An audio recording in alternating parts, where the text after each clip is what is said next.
Florida. Yeah. Welcome to South Florida.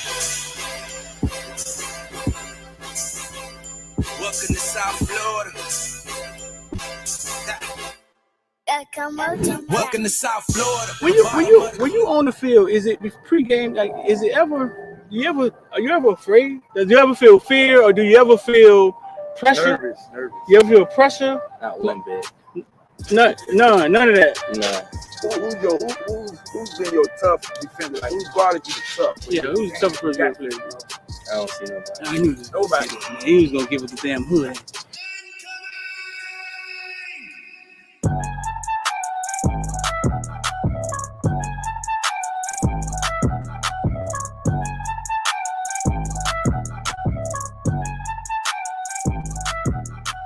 That's what I'm for. I'm a playmaker. I love receiving. I love to catch the ball. I love to go over people's head. Yeah. You know, so I just gotta do what I do. University of Miami, they land you, and then they land the number one. We call him football player, number one player in the nation, James Williams. Yeah. Both playing the same position, right? How do you envision that working? Are they telling you how that's gonna work, or? Well, I feel like me and James two different safeties. And I'm more of the ball hogging safety. He's more of the rangy playing, like you couldn't say like in the box, but like a striker position, strong safety. Right. And I'm more of the free safety. So I already know in practice that's gonna just build great competition. And when the game comes, it's gonna be easy. That's what's Because up. I know we go hand in hand because it's like we're the same person. Right. So he has like his strengths and weaknesses, and I have my strengths and weaknesses. And we're gonna he can feed off of me, learn how to, I guess, be more of the free safety, and I can learn off of him, be more of like a closer to the box safety. Right. So I feel like we just gonna make each other better. Yeah, James played free safety. He wanted to play free safety, and he was big on that. But James will never be back at free safety. James be close to the line, the linebacker sometimes. You know what I'm saying? But Yeah, that's just him helping his team win. That's his chess. Yeah, that's him playing chess with the team. I told him to Yeah. get. I covered James since he was that big, bro. I've known him all his life. I just feel like every time it's just man on man. If he wins the battle, then that goes to play. He doesn't break on the run, or if this person like doesn't take that step, or certain things. It just, I feel like you beat your man every play, then you got the best chance to stop any team, or vice versa. Yeah. Yeah. 5-star. Lean loyalty.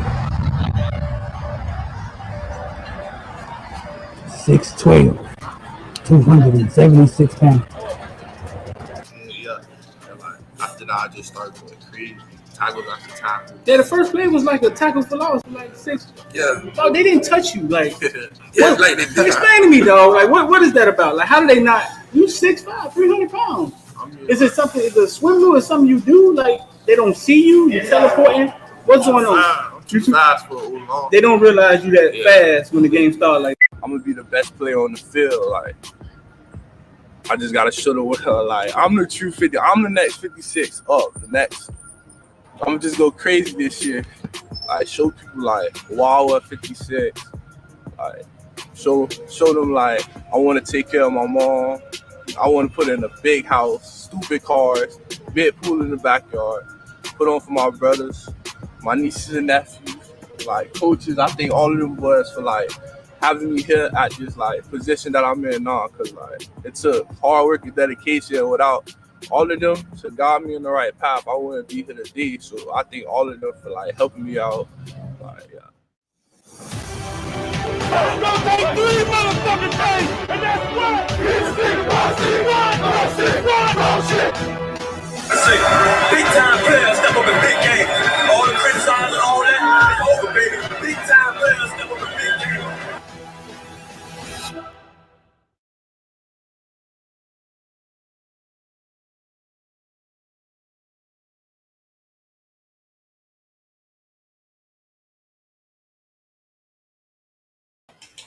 yo, what's going on, man? What's going on? What's good? Jump in here and get this thing popping. And crack a leg. Hit the like button if you're here, man. Hit the like button. Hit the like button if you're in here. Hit the like button. And hit the alert bell. Who's gonna be my hit the like button person, man? I need somebody to just tweet the whole thing in the comment section. Just tweet, just hit the like button, tweet the whole thing.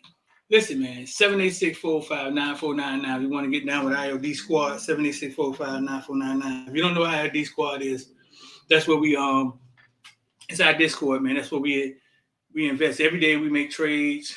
We follow up on trades. We talk about crypto.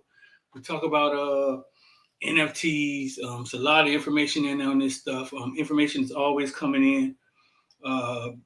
Why we do that? Because I realize that we run fast enough and we jump high enough, and that we were getting to the promised land, or either our dreams were ending, and we had no other skills. So even if you made it to the NFL, you didn't know what to do with money. You got to hand it over to an accountant. And Luke just told a story of what a lot of the accountants and the agents do with your money. If you're not, go watch the morning show with Luke from last week. He dropped all the gems. I got X in the back. I'm gonna bring X in here, man. We're gonna get into some of this stuff, man. Just came back from the another thing, man. Want to become a football villain? Hit the join button. It's half off the first month, man. Then you get a chance to come in the member group me. The member group me, almost 200 people in there now. Get a chance to come in the member group me. I think it's like $4.99 a month or $6.99. The difference between the two tiers. Oh man, we got the highest tier too. Shout out to my man Sean Rounds. He's the only one in the highest tier. Sean Rounds is platinum. It's $49.99. Bring X in here, man. X Sean Rounds is at $49.99. So he in town, he can just come to the Caneville show and sit on the set and say crazy fan stuff like why we still can't pull in the best players. We can direct the show, bro. We can. Why we still can't pull in the best players and Mario and say crazy fan stuff like that. But he's platinum. He's $49.99 a month. The other two is $6.99 and $49.99. But he was the first one to become platinum. I got somebody else, Bullyville, say he ain't gonna let him be up there by himself. Shout out to Sean, man. Sean donated a lot of money. And Sean gives a lot of money. I'm getting to this real fast before we get into this Kane stuff. Sean gives a lot of money because Sean believes in what we do. He's not giving it because I don't know how to explain it. He believes in he tells me all the time, bro, listen, I believe in what you do, and I realize that kind of like sometimes you got a community push things forward. Community has to push things forward when they see it special, and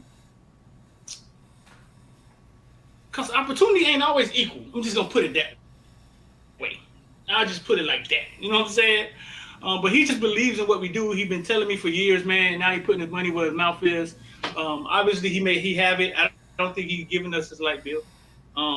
Obviously, he may have it, man. But that's how he chooses to spend his money, and we totally appreciate it. So that's Sean Rounds. He started the day off with a $19.99. Sean Rounds said he wish he could drop 100,000 in here, right? And then X could buy $5,000 worth of Hennessy. And Twan can go get him a $10,000 camera, and then we'll be straight. If we could raise 100,000 in our community, food, y'all will see a whole different Caneville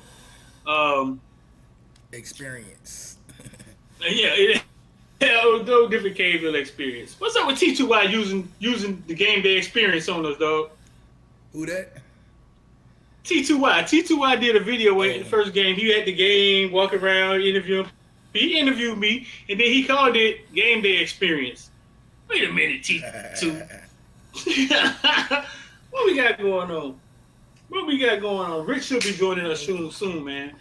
So listen, man, I just left the press conference, and man, and one of the things, get right into it, man. One of the things, Manny Navarro asked Mario about Avante. And you saw it all over his face. He was like, hey, listen, man, we ain't doing that. But it's not what we doing. We ain't doing that. And I love it, dog. We're not going to, we ain't doing that. We ain't going to social media, sitting in your window, indirect. It's almost like, he said I talked to him. I sat him down and I talked to him. I'm sure a lot of y'all done heard it already. He's like, it's almost like he's saying, listen, We ain't doing that. That's what you want to do? Hit the door. That's what I got out of it. Because sometimes you do have to execute somebody, you know what I'm saying, in the beginning to scare the hell out of the other 70 people. Sometimes. That's what I got out of it. That's not what he said. You know what I'm saying? That's not what he said. But he said he sat him down and he made it clear that is not what we're doing. I mean, I think it's smart because, for one, you take away from the rest of the team while they trying to prepare for Texas A&M. You know what I'm saying? Yeah. I didn't even think about that, X. That's a good one, X. You gonna focus on one player because he was mad and took his stuff off social media? Okay, like we ain't gonna be going back and forth on this. Hey, Mario, set him down, explain to him, and it goes from there. We preparing for Texas A&M. Like, stop worrying about that one player. You know, everybody's saying, "Oh well, he should be on the field." Man, look, I'm pretty sure the coaching staffs are on the field at practice every day. Mario basically saying the people who put it all together in practice are the ones getting on the field in the game. Yeah. You know what I'm saying? So we got a coaching staff that we should finally trust, and we still complaining as Cane fans. Yeah. Yeah, I'm sure it's not perfect. I'm sure it's not perfect. Rich, what's going on, bro? Yo, what's going on, y'all? What's up, Rick? It's never perfect. I mean, I'm pretty sure Saban has players who upset that they don't play as much as they want to play. Kirby, it goes on at every school. I just think, man, I think it was a lot. It's a lot of hype. And not saying that Tay isn't good, it's just a lot of hype. You know what I'm saying? Because we've seen them out there practice. Right. We know a lot of issues that everybody else don't know. But we just gonna let the coaches do what they do. That's what they get paid for. Mario get paid $8 million, I think $8 million a year. Yeah. So right. Yeah, but focus on Texas A&M, man. Ain't all that. Yeah, it's actually the wrong week for that. You know what I'm saying? You're part of a team, an army, and you got to kind of move at one. Rich, you just getting in here. Did you get to hear Mario speak today? I got bits and pieces of it. And the one thing I'll say is I did see inside the group me as well that he put an emphasis on the fact that a reporter takes a story and runs with it. And I mean, fans could look at things a certain way because of how a reporter narrates it. And the point that you guys bring up is the fact that this is Texas A&M week. And we have an opportunity to go shock the world, right? Let's put it to you. I'll put it to you like this. I put the thing to rest because at the end of the day, Avante is still on the team. And if he's still on the team, that means he's going to contribute sometime during the season. If he doesn't want to be on the team, we'll see him in the transfer portal and we'll go from there. So I think that he's a pretty good safety. A lot of Kane faithful do as well, because of course they wouldn't be up in arms like this if they didn't. But the one thing I'll say is the focus should be on A&M because that game could go either way. I mean, we ain't got this in the bag just because we saw App State go, you know what I'm saying, make them look stupid. We got to go do the same thing, Yeah. And it's a lot that we got to clean up as a whole. Yeah, definitely. I think, like you said, Rich, I think whoever reported that first about him taking all this stuff off social media, I think it was one of the young boys, right, Streeter? Yeah, that's the first one. That's the first one I saw reported. Okay. Somebody told it to me because they were talking about it. But that was the one who I saw just put it up. He put it up. And before we go in on them, because I brought it, I talked about that the other day.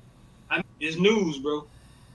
It's news, and if that's some people choose to do it without remorse. They just, hey, we got to report the news.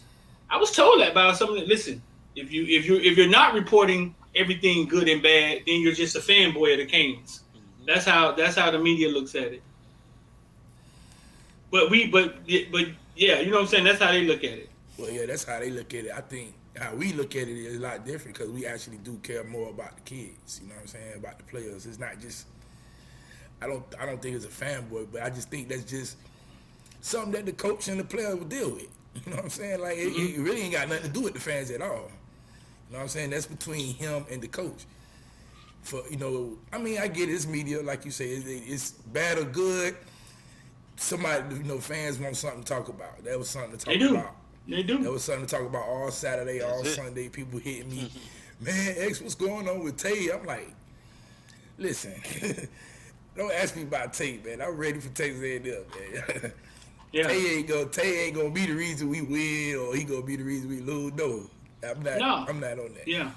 You got to see the episode with No Jumper. I talked about it the other day with Joe Buttons and the Adam 22 from No Jumper. And basically Joe Buttons' co-host explained it perfectly. He just basically said, listen, we kind of know where these kids come from, right? And in our heart, we don't want them to go back. And a lot of times we don't want them to go back. So we report on them different. Like we talk about them different. But there's people who are just in the culture. They may like making graphics. They may like even football, but they ain't tied to it like that. Is it emotional? Is it not business on our side? Media is used for a lot of things because nobody's reporting everything. Can we agree on that? Yeah. Nobody's reporting everything. You know what I'm saying? But yeah, that's what it is when it comes to that. I posted it in the member group me. It's 100, not in the group me. I put it on the YouTube. I think it's 200 people in there. I put it in them. That's our little football villains group me. They saw it. We've gotten really good at not letting things get out of there, like the things that we talk about in there. Really, really good at it. Like the Jacoby George news, I didn't see that reposted nowhere. And we had that like 2 months in advance. Yeah, we had that way before. Right. Hey, but Streeter, so you know what this situation, it kind of similar to a situation that happened a couple years ago with another Kane player. What was that guy named? The one who played receiver at Gulliver? Then he got him. Yeah, I remember that. Deontay Mullins. Remember he's mad, and his family got mad, and the brother they going off, and then at that point the coach style like, man, you gotta go, man, because we even had that on here. We just won the game, bro. You doing this after we just won the game, like. I tell that story. I told that story before. I remember that day vividly. I remember walking past that bench and seeing him after a win. If it could have been steam coming out his ears, it would have been like a cartoon. It would have been like the steam. His hair would have been red, and he was furious because he didn't play as much as he thought he could after a win. And he had one of those families that was like. Very supportive, very rowdy, very supportive. But boy, when things start going bad, you better be careful who you listen to. When things start going bad, all them rowdy, emotional people around you, you better be careful who you listen to because it's your career. Deontay Mullins left here. I don't think I ever saw him catch another football again. Nah, that was it. True. I don't think I don't even know if he went to another school or not. He let the emotions of his family members basically detour his whole career. Now, you know what's funny about that? Deontay Mullins, youth football quarterback, they Florida City team was great. I think they won 2 national championships. His quarterback was Maurice Alexander. Hard time. Think about that. Hard time with the FIU, became a punt returner, started working at Booker T, was out of football, came to the Crib Talk Show, and I think hard time on somebody roster in the league, I think. Yeah, he is. I think Detroit. I think he did get hurt, I think he did get hurt or something like that. He got hurt? Yeah, I just hit him the other day. We're like, boy, don't forget about. Somebody told me Deontay Mullins is a bum. See, that's that's funny. But I think they say he went to Alabama State. I never saw him catch another pass. Never. I mean, that's news to me. I didn't even know he did that. Yeah. No, because I tried to reach out to him a couple times, man, because I knew he was going through a depression moment. So I'm like, it ain't as bad as you think it is. You know what I'm saying? Life still goes on. Obviously, it's a setback, but you just gotta make the best of it. He was just in a situation where his family didn't. I guess they must have thought it was too big for the school, and which is crazy because the school did everything for him. Like they literally waited to the last day before he could get in school. Like they did everything for him. So if I was him, I'd have been like, I'd just shut up and just kept playing, man, or just waited till the season over the league. Like, so man, Vontae gonna be good, man. Obviously he wants to play. He wants to play. He wants to get on the field. Emotional, obviously. I don't think it was any intentions of him to say, "Oh yeah, I'm gonna leave." It was just I'm emotional. I want to play. Right. I think he got into it with a coach, but not Vontae. I'm sorry, not talking about Vontae. I'm talking about Deontay Mullins. I got crossed up here. Deontay Mullins had got into it with a coach, I think, and that's why he eventually got dismissed. So real fast, man. It was Dugan, Coach Dugan. KP405 said, "How we get in the group me link?" Now listen, all the members, all the people you see with badge are members. I don't know, like when I put some information, like we put some information out the other night about Tatum Bethune from FSU, and we had an update on Vontae the other night. I don't know, like Rich, what do y'all get? Like, did I get a tweet, alert? Y'all get an alert or something? Yeah, I do. Yeah, right on my phone. Right. So KP405, I hope you're still in here, bro. Yeah, you're still in here. So that alert takes you to the community section only for the members. And if you scroll down there, man, the link is in there a few times. But this is what I'm gonna do for you. I'm gonna put the link. I'm gonna post the link in the member section now. But only the members can see that part of the member section. People who aren't members, they can see the stuff we post to the public. But only the members can. Only the football villains can see the stuff we post to the villains. Most of it's to all the members, and then some of premium stuff goes to the silver members. And I don't know what we're gonna get Sean Rounds. I don't know what we're gonna like. Sean Rounds get his own tweets. Sean Rounds got some. Actually, we delivered some pictures. I gave us. He got some pictures the other day, like some pictures that we took, man. Hey, we gonna put his logo. We can put his logo in the background now. Yep. He said he don't sell nothing.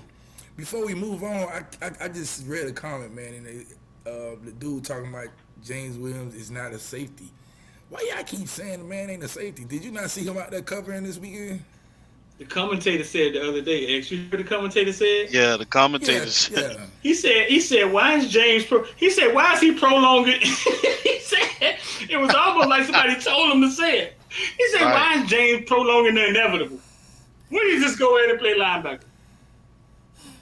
Nah, man. James actually, they had James actually covering in the slot. Like, I seen 3 plays he did real good. One, he batted the ball down. The other one is like he rolled the man out of bounds. And the other one, they threw it away from him, but he was right there. Like, he was running, step for step with the guy. Not saying he's the best cover safety, but James. Yeah, I think yeah. There's some things he's limited at back there. I think he will be more effective in a smaller area. I think so, with less responsibility. I don't want to see James matching up with Yuki Brown. I don't. No. I don't want them to force a situation where James is on the island with Yuki Brown. I don't want to force the situation where 80% of our cornerbacks are on the island with Yuki Brown, let alone James. You know what I'm saying? But that's the situation that a team can force you in, right? Yeah.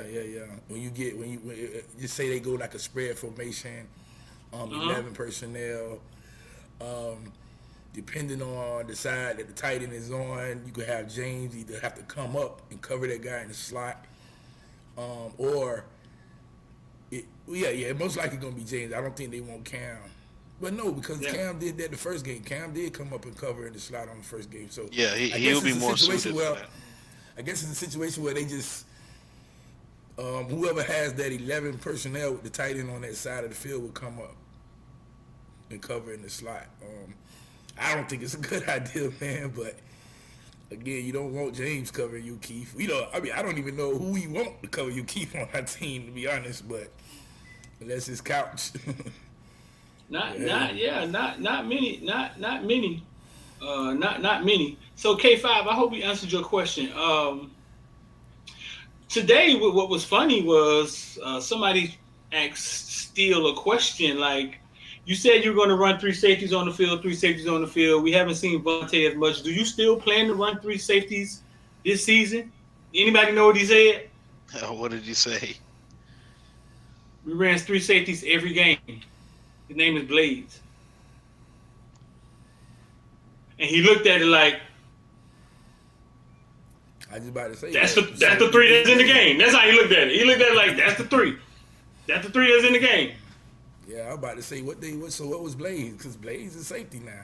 Blaze is not a corner. I asked people that's what I thought. Blaze. Nobody can answer it. I think Blaze is like I think he can interchange. I think he's smart enough. He's probably like a Swiss Army knife. He probably could do multiple things, and it gives the defense flexibility. And that's why he's in the game, because he could play cornerback, he could play safety, or he could play the slot. Well, so if you got Blaze in the game, just imagine Blaze now you feel a lot more comfortable if Blaze covering you, Keith, instead of Avante or James or Cam. Right. How has Blaze been playing, Rich? Rich, you pay attention to Blaze? Yes, I did during that Yeah, let's put it this way. Blades covering Yul Keith Brown, I think Blades is fast enough.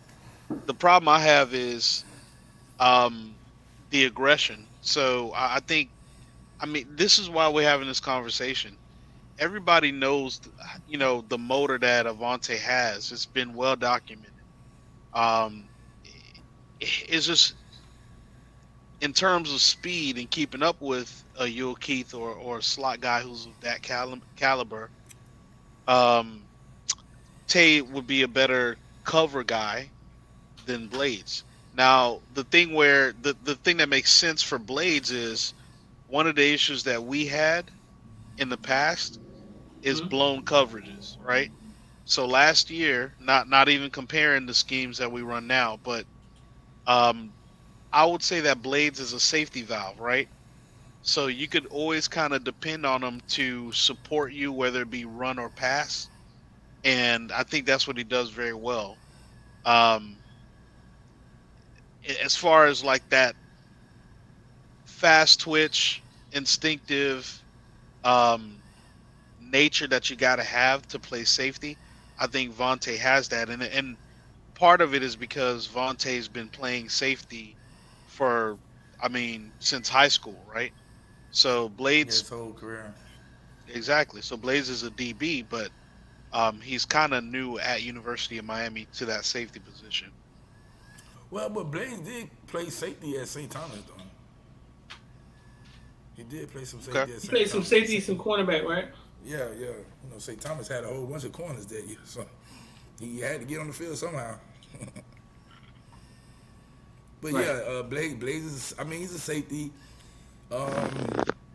Stills explained how the defense was going to be, man, with three safeties or even two safeties, and then you bring in that extra star guy, money guy, with Gilbert Freeman, and maybe we could move Stevenson back there, stuff like that. So now the thing, we play Texas A&M this week. They got enough game film to go out there and scheme. They got enough research to say, okay, well, Stevenson, we want you to follow that guy, or James. Every time the tight end is on the, if the tight end is on the, whatever side the tight end go, you go follow that guy. We want you on that side of the field, stuff like that. They got enough of that. Preseason is over, so. I think this. He don't want nothing. He just want to support. Thanks, man. Shout out to Sean Round with the 1999, man. Sean Round, man, could be at Tootsie's like Ed giving and give his money to Tootsies, and Sean Rounds come throw it up in here. Hmm. What you say, not Rich? He said, "X, are you more confident or less confident that we?" I mean, I've been confident. I told y'all I think Texas A&M wasn't good like that. Jimbo don't have no quarterback. Wait up. Pump the Jimbo, brakes, X. Wait up. okay. X, pump the brakes. Let's get into that. We're gonna get we're gonna get into that. We're gonna get into that because the question of the day is actually what we asked in the member group meet yesterday. Do you think Texas A&M respond to them losing, or do you think Miami can go in there and put them to sleep and leave them 1-2? See a wounded dog go in there and put them to sleep. That's the question. Do you think Texas A&M can respond to losing to App State, or do you think Miami can go in there and put them to sleep? Let us know in the comment section. Go ahead, X. Yeah, so my answer to that would be I think Miami could go in there and put a sleeping dog to kill him while they dead. They don't have no quarterback. The offensive line struggled. The one thing that listening to Coach Mario and listening to Coach Gaddis basically said the reason you can beat the team like that is keep their offense off the field, control the That's it. clock, control the game. He said they only had the ball for like 20 something minutes. Hmm. You know what I'm saying? So 18 minutes. yeah, so if your offense ain't on the field, your offense can't put up no points. Your defense gonna Can't get put up no tired. points. You know what I'm saying? So I think Gaddis saying, "Oh, we see something. We can kind of control the clock, maybe run the ball a lot more, or even just throw stuff like that." And then Jimbo not having the quarterback, man, it looks kind of bad. Like, and today I Okay, think he when came you out. let's get a little deeper. When you say they don't have a quarterback, they have a 5-star, right? Freshman, Yeah, right? And they have a guy. They have a guy. I forget his name. The one who started was there last year. Got hurt. Played a little but bit, right? they got. I mean, okay. So on paper they got quarterbacks. What I'm saying is, They in haven't game, chosen quarterback because they yeah, they could in the throw game, one of them dudes in the game. One of them dudes go crazy on us. We thought Southern Miss ain't have a quarterback, I and he mean, came out there bombs away. Whatever his name was, Machek. So yeah. So you're saying that they haven't chose one? That's what you're saying. They well, I haven't don't think. I decided. think the one. I think the one that they got, Jimbo is not confident in because he came out today and said two things that I don't think I would have heard him say before. He said, "Yeah, I'm not opposed to switching quarterbacks." Then he also said, "I'm not opposed to giving up play calling." When Hmm. when I hear Jimbo talk like that, it means Jimbo he just ain't confident enough in that team like that. You finna give it the eye Right. guy? You finna give it the Miami Yeah, high guy? James Coley might get there. He might finally get this opportunity to call plays for Jimbo. Hmm. 786459499. If y'all want to get down with IOD Squad, the link. I'm gonna put the link in the comment section and pin it to the top. And remember, I texted you Rich, what you yesterday. what you Remember, I think, texted you Rich? yesterday about my homeboy. What my homeboy said. He said, "Yeah, man, that team they ain't focused like that." I mean, me personally, I think it's real simple. I mean, if you look at the way we App State won the game versus Texas A&M, and the way that we played on Saturday, I think this is a perfect combination of what we do very well, which is right now run the ball. We're very nasty in the trenches with our offensive line when it comes to running the ball. So we're going to be able to control the clock, which once again is detrimental to them. The narrative that is really interesting to me is even if the Texas A&M had more time with the ball, they had more time of possession than they did last week. They still ain't got no quarterback. So what are they really going to be doing with the ball when they have it in their hand? I mean, so that's the interesting part. Um, I would say that we're in really good position because I believe that our with Gil Frierson, with some of the other guys who we didn't see a lot of, Mesidor, of course, applying pressure. Hopefully he's healthy for this game. Hopefully, we have a lot of guys that are healthy because, I App State doesn't have the athletes we have, and if they struggle on offense, I could definitely see us causing a lot of turnovers for them with our defense. And then on the other side of the ball with our offense, like I mentioned earlier, we'll be able to run the ball with that. We'll be able to run the ball with Parrish. I think we'll give a couple more snaps to Rooster. So I don't know if Cheney will be available yet, but Yeah, the no, one thing I Cheney, do Cheney, know, Cheney not gonna be available. Cheney probably ain't gonna be available to maybe mid-October. Right. Mm-hmm. okay, Man, yeah, ain't got but maybe so 4 more weeks. Go ahead. nah, so I'm just saying that what we do very well on offense right now caters to what they are. What is an Achilles heel to Texas A&M? So it's a great it's a storm brewing, and I think. But the one thing I Man, will it's say like though, Jackson. It was there. real quick, we're probably not going to score 40 points just because they have a lot going. I think in order to have a time of possession game, if we score like 24 or 27 to 14 or something like that, I think that's about what we're gonna do in terms of a ball game. Yeah. Somebody just asked what happened to the big 6'6" D tackle. Jackson was in the game. I don't know. Were you watching the game? Did you not see Jackson stuff the whole They bunch of talking about times? they talking about our big 6'6" D tackle. Yeah, yeah. Did you not see Jackson stuff the hole a bunch of? He did that a bunch of times, and he's opening the hole where he's stuffing it. Well, now Flag was able to make tackles. You know what I'm saying? Yeah. So Number 6, right? yeah, number 6, yeah, Jackson. Then I just seen somebody else just ask a question about Williams. You mean Hakeem Williams or Tyler Williams? Which one? I want the Tyler boy. I want the Tyler Williams one. Yeah, I've always been What? high on him. Well, you see what he did this past weekend. Man, Yeah. like 300 Man. yards receiving, 2 touchdowns. What he had? 300 yards receiving, 2 touchdowns. Didn't he take a punt return back or something like that? Yeah, I think he took a punt return back too. I said that though when I Against who? saw his film.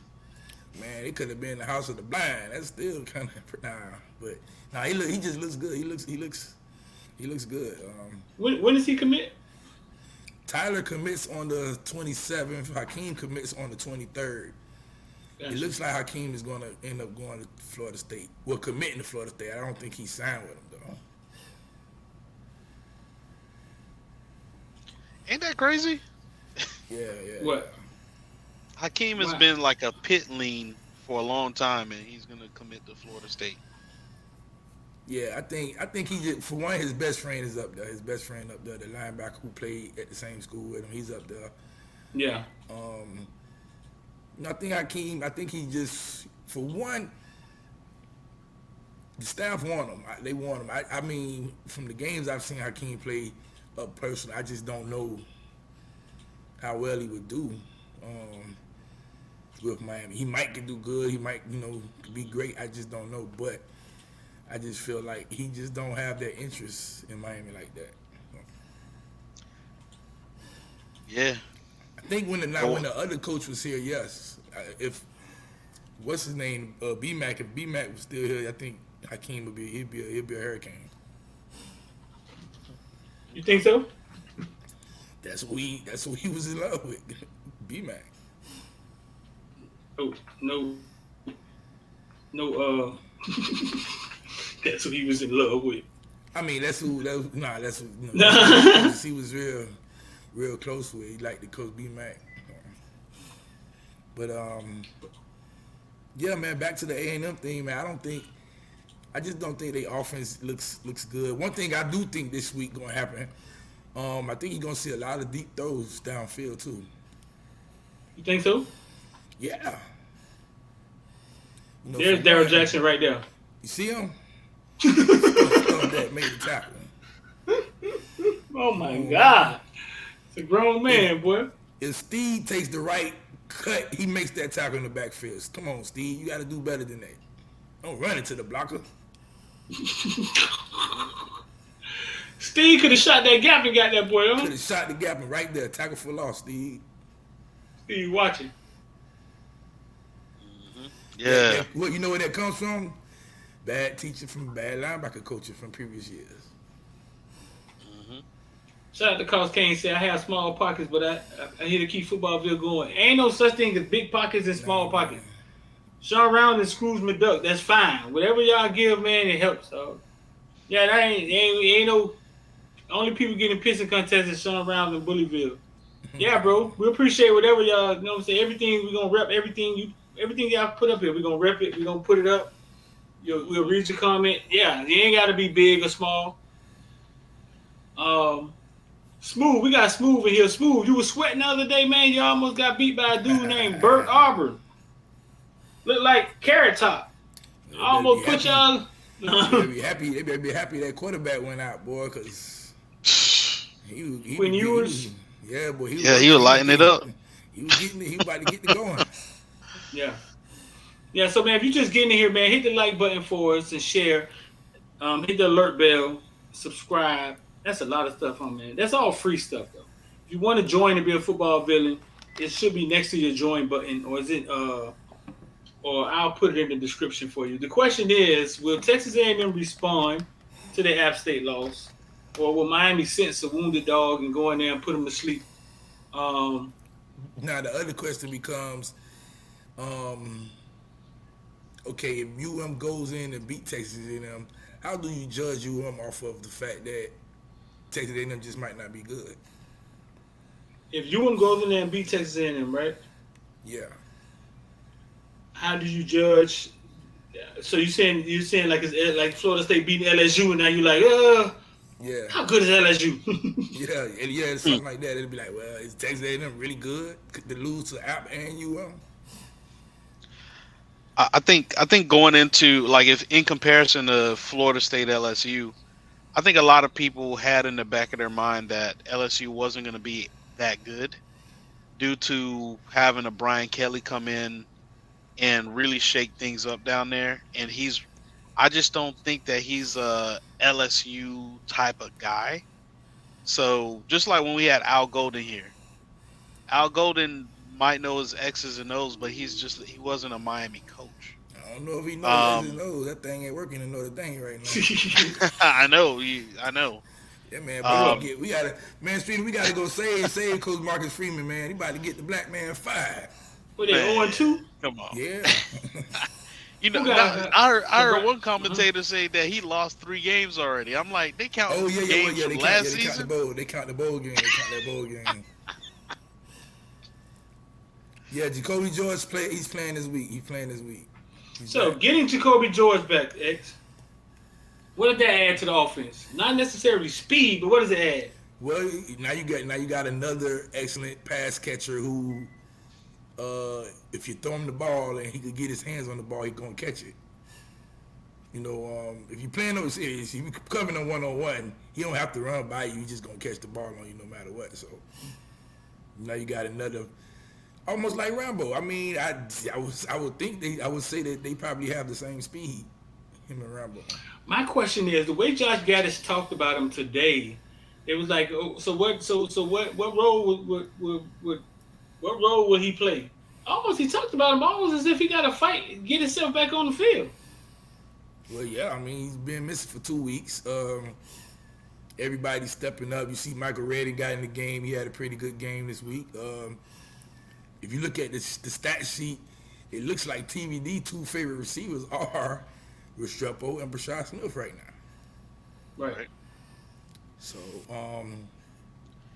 Redding is coming on too. Redding's coming on. We didn't even scratch the surface with throwing to the tight ends yet. I think our tight ends all together might have 4 catches for the season so far. So he is on purpose. Yeah, I mean, we was very vanilla. Like, you know, I didn't expect them to do anything special game 1 or game 2. Just go out there and beat them teams, man. And now we play A&M. Scheme plays up to get certain players in mismatches. Yeah, I did see Mallory drop a couple passes. It's either here nor there on whether or not they should have been caught, but I do see that trying to get that tight end position in the game, with Mallory having that seniority. But I would like to see some of those other tight ends. I'd like to see Arroyo in the passing game a little bit more. I know it was one play. It was one play. Arroyo was open, and I think TVD was getting ready to throw him the ball, but he ended up tripping and falling. He was if he'd have thrown the ball, that was it. It was gonna probably be a touchdown, but he ended up falling, and then he ended up checking back down. I think that's when he threw it to Brashad Smith in the middle. Yeah, so I think that'll work itself out, and we'll see a lot more of our tight ends this season. I think. Yeah, I think I think that was on purpose. I'm almost sure that our tight end is going to have to be some of our leading pass catchers. You know what I'm saying? Yeah. Played 2 games. I don't even think he. I'm trying to see, did he throw over 20 passes this game? I think he did. Like, no, an average game for TVD last year was probably 35 passes per game. 35? I don't think he got anywhere close to that this year so far. Yeah, we always had to come from behind too, so that has something to do with 35 passes. Yeah, but I mean, even still, like 30 passes per game should be the average. You know what I'm saying? And we haven't gotten close to that, I don't think. Let me look at the stats right quick. 1 second.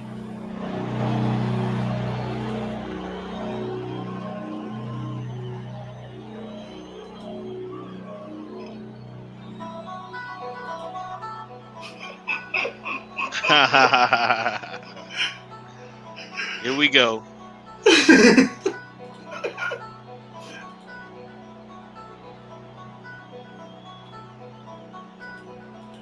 And now, from light-skinned Louisiana,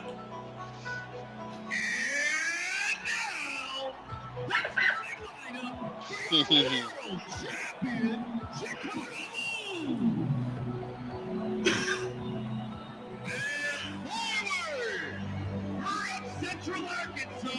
is from Central Arkansas? Scotty Pippen. Arkansas.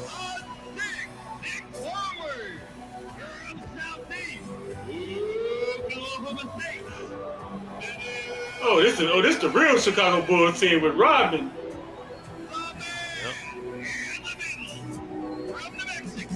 Bill Cartwright. Oh, Luke Longley.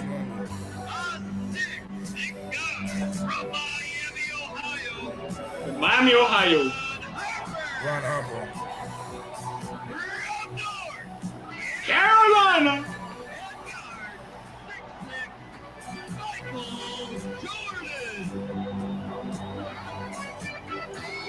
There's our Michael Jordan. Hey, so Streeter, look, I just checked the ESPN thing, right? So Rich, this morning, Texas A&M was 58.5% chance to beat Miami. Now, UM is 53.6 chance to beat Texas A&M. I thought they were still favored. They not still favored? Nah, ESPN they gave us. We 53.6 now. Damn, I want us to be underdog. So Hayes, shout out to Hayes, man, and all the light-skinned people from North Florida. Listen, the question is, will Texas A&M stand up and respond to losing to App State, or will University of Miami go in there, sense a wounded duck, and put them to sleep? Not sure when the last time Miami went on the road and put anybody Power 5 big time to sleep. But hey, what's the question? Well, that's the question. First of all, Rich X, what's up, fellas? How y'all doing, man? What's up, Coach Hayes? What's going on, man? Good. Chilling. Street or whatever. But in the words of Prime, give me my theme music.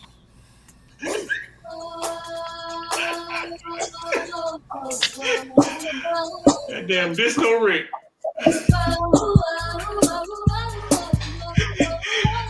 What year All that right, we was? good. 19 what? What year that was? X, you a DJ. What year that was? X, you Probably 88. came out. 88. I say, man, I was a kid. X was little. X was a G. X running around the house with drawers on and a sippy cup. All right. That's funny, man. The light skin. That's funny. Light skin, Louisiana. That's funny though. This is what I want from you, Hayes. Hey, this is what I want from you. I want you to explain, because I was going to ask Mario about Ohio State last year and then didn't get asked him today. What does it take to go in a place with 100,000 people screaming? Like, what would be your main focus on the team? What would be the top two things saying, listen, fellas, we have to do this and this? Focus, dog. Like that, you just said it. The word, you gotta focus, dog. You in a hostile environment. You know what I mean? 100,000 people yelling at you, cussing at you, all of that stuff. Like, you gotta stay focused on the job at hand. You gotta keep emotions to a low, meaning like, you know, it's a big game, so you're emotional, but you can't let your emotions take over. Like, you can't let you know, spiking the ball if you make a big play or getting into a shoving match, because every one of those little things can hurt you when you playing a big time team like that. You know what I'm saying? And so that's really what it is, because the other stuff is given, right? Execution, you know, that kind of stuff, you know, get to the ball, you know, the everyday coaching stuff. But there, you got to stay focused, bro. You got to go in there and kind of just teach the kids to drown out the noise, you know, and that's just that's really what you're focusing. Yeah. 100,000. Rich, you had ever been in Clemson Stadium during the big game? How many Clemson Stadium hold, Rich? I want to say around 86 to 90,000, somewhere around there. You was there the night Jameis Winston came in there and bench all over? Yeah, I was there. You was there? Yeah, I went to that game. Yeah. Yep. That boy, they ain't gonna never give that boy the credit. That boy, that was just like we're talking about with the crowd. When Florida State walked in there, they was kind of like looking up at the stands, like, God damn, because it was loud. It was loud as hell. It's deafening, dog. Yeah. Like if you think about when you're in a game that's big like that and it's loud and the people fired up, you catching it from right here. Those players, those stadiums are designed that way. They catching it from 360 degrees of people just, and it's almost like if you go back and listen to these games, like if you go back and listen to the Texas A&M game that just played the condensed, when the commentators are talking, you just hear constant, like the crowd just don't let up, man. You know what I mean? Right. Yeah. What's it?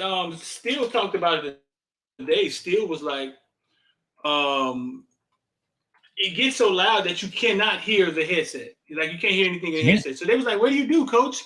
He said, "You yell louder in the headset. You yell louder. That's it." And you know what's hard? You know what's hard? The guys in the booth don't hear that noise because sometimes they're behind glass. So it's not as loud to them as it is to you on the field. So he's talking like me and you talking, and the guy on the field like, "Huh? Coach, I said it's third and da-da-da-da. Man, louder." So now that dude is screaming in a booth, and everybody looking at him like, "Damn, why you screaming like that, bro?" Because the guy on the field is trying to hear. So you inside of a closed environment screaming full throttle out your voice because you're trying to get him to hear. Yeah, it's nuts, so bro. Yeah, I remember I went to years ago when we had to go play them up there at Texas A&M. This stadium was crazy. You went? Yeah. Yeah? Greg Cooper game? Yeah. The Greg Cooper game. I remember I went to the Ohio State one too when we went up there. I ain't gonna lie. I was nervous. I ain't even play on the team. I was nervous. I was like, we might be in trouble because it's Ohio State everywhere. Ohio State ridiculous. I went there when they played Michigan. I was at Michigan when Ohio State played Michigan. I was at Ohio State when they played Michigan in both stadiums. Ohio State ridiculous, dog. Yeah. Dog. You said ridiculous. And they got a horseshoe. They got to wait for the sound to escape. Like it's got that side that's open and the sound escaping is loud. It's loud. Right there. But Michigan is almost like the swamp, where you go in and you go down. Like, so at the 300 level would be street level at Michigan, right? How our stadium goes up. You come in on the 100 and go up to 300. You come in at 300 and go down to the 100s. Oh, So it's almost like Florida, where you go down into a bowl. Yeah, it's like you going down. Yeah. So that big, what a scoreboard is in the stadium for Michigan, is street level. That's where the cars are riding right by that scoreboard. It's not way up in the air. That's why Michigan, when they come out, they run down that hill to come out to get onto the field. It's dug into a pit. The biggest one I went to was the night Florida State at Florida State. I think it was the biggest one I went to. Ja'Cory Harris at Florida State, and I was trying to find. I told the story before. I was trying to find my seat, and I couldn't find my seat. And Tallahassee, Florida State stadium looked like a dump. It looked like trash power or something on the outside. Yeah.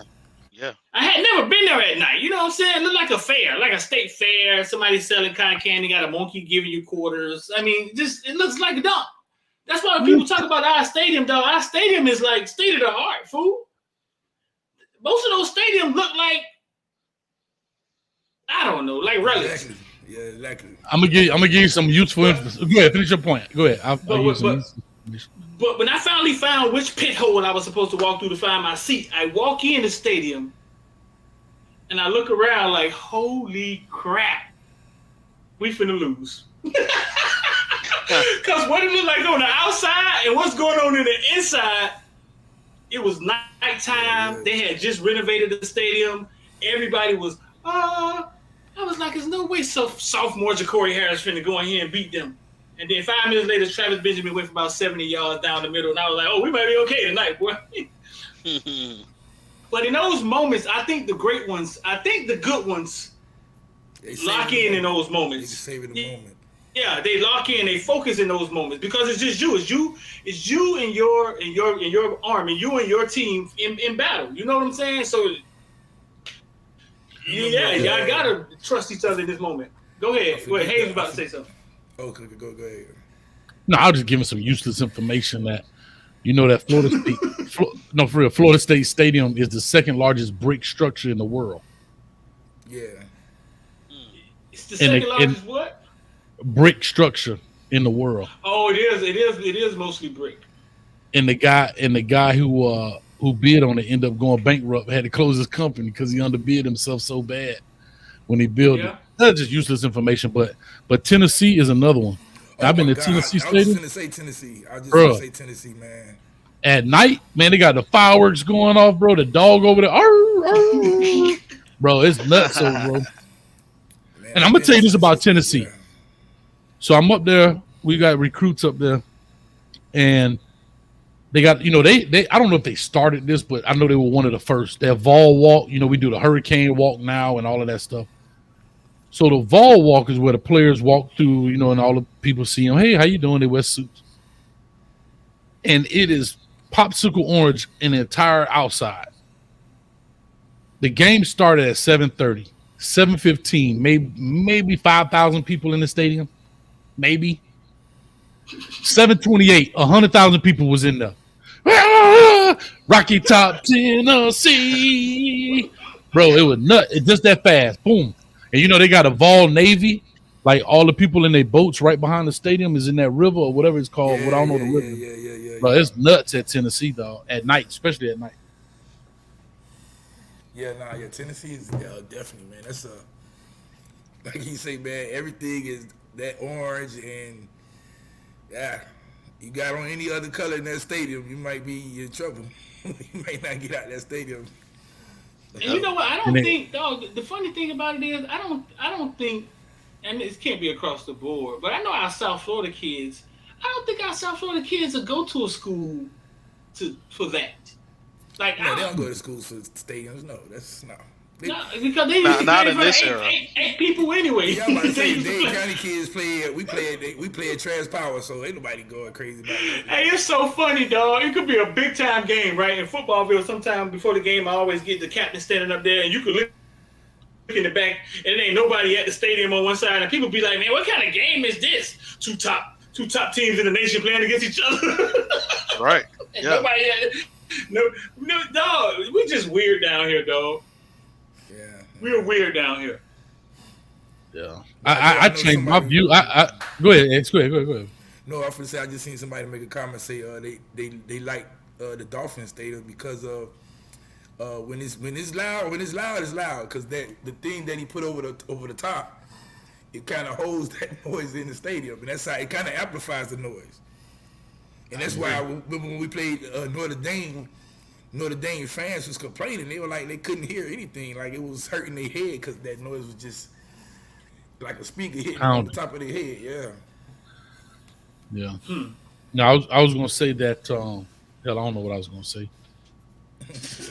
Oh, I want to say Ruben Marcellus says, as much as I don't like Clemson, that Clemson intro down the hill is tough. He right, man. I'm just waiting for somebody to fall down that hill. I ain't never seen nobody trip and fall. Oh no, Oh, I've seen man, plenty of them fall. times. Plenty of I've times. seen plenty Really? of them fall and roll. But And that thing's steep, man. I've seen plenty of them fall and roll. Really? Yeah. Yeah. And that's all you can do. If you fall, you got people behind you, just roll down. Just go ahead and roll down. Hey, shouts out to the idiot, and I'm saying him an idiot. The dude at the Dolphin game yesterday, he left his grill that was still running inside his car. That's why all the cars caught on fire. Dummy. I know his insurance company's like, yeah, you scarred now, boy. Did you see that, Hayes? Yeah, dog. I saw the picture of it on Twitter or whatever. They need to take his shoes off, and just beat the bottom of his feet for like 2 hours straight. For real, dog. Like that's we laugh, we can laugh about it, but just imagine you coming back outside and your car burnt because some idiot left it. I made a whole skit about that today. I wish my phone was charged. I'll let y'all. It was pretty funny. But yeah, dog. I mean, I can't imagine that, X. I can't imagine coming outside and your car and your whole car is burnt.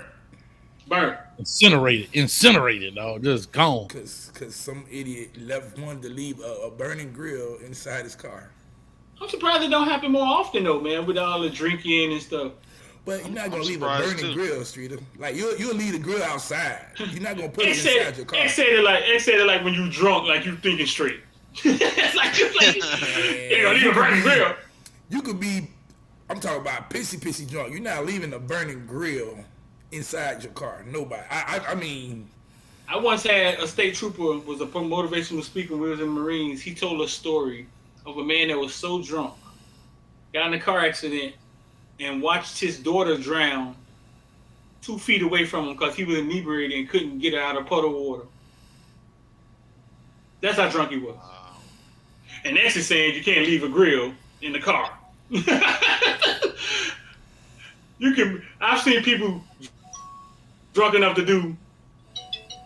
People so drunk can't walk, can't talk. Yeah, you're right. Yeah, but you ain't gonna take the grill and put it in the car. That's what I'm saying. Like the grill is burning for one. A fight. Yeah. What he gonna do? It was a truck. He probably put it in the back of the truck. No, it was a car. Damn, dog. It was a car. It wasn't a truck. It was a car. It wasn't no truck. Bro, I'm just telling you, man. Like people like that, you should be able to line up and just slap them, dog. Like, you know what I mean? You should be able to do something to them besides just because you don't know what's in these people's car that's, pictures or memorabilia, things that they've lost forever, dog. Right. Like, yeah, the car is the car, but right. You know what I mean? Yeah, the car's gonna get replaced. Your insurance got to pay for it? Do the stadium get involved? Nah. Huh? No, the stadium don't get it. Nah. They got signs tell you if somebody breaking your car, that's on you. Yeah, I think when you okay, so when you get them online parking passes, it's a disclaimer. It'd be like, hey, if anything happens to your car, that's on you. Yeah. Wow. When you buy it, you got to check the terms and conditions. Yeah, it's on you. So, But his insurance company gonna have to pay for all those cars.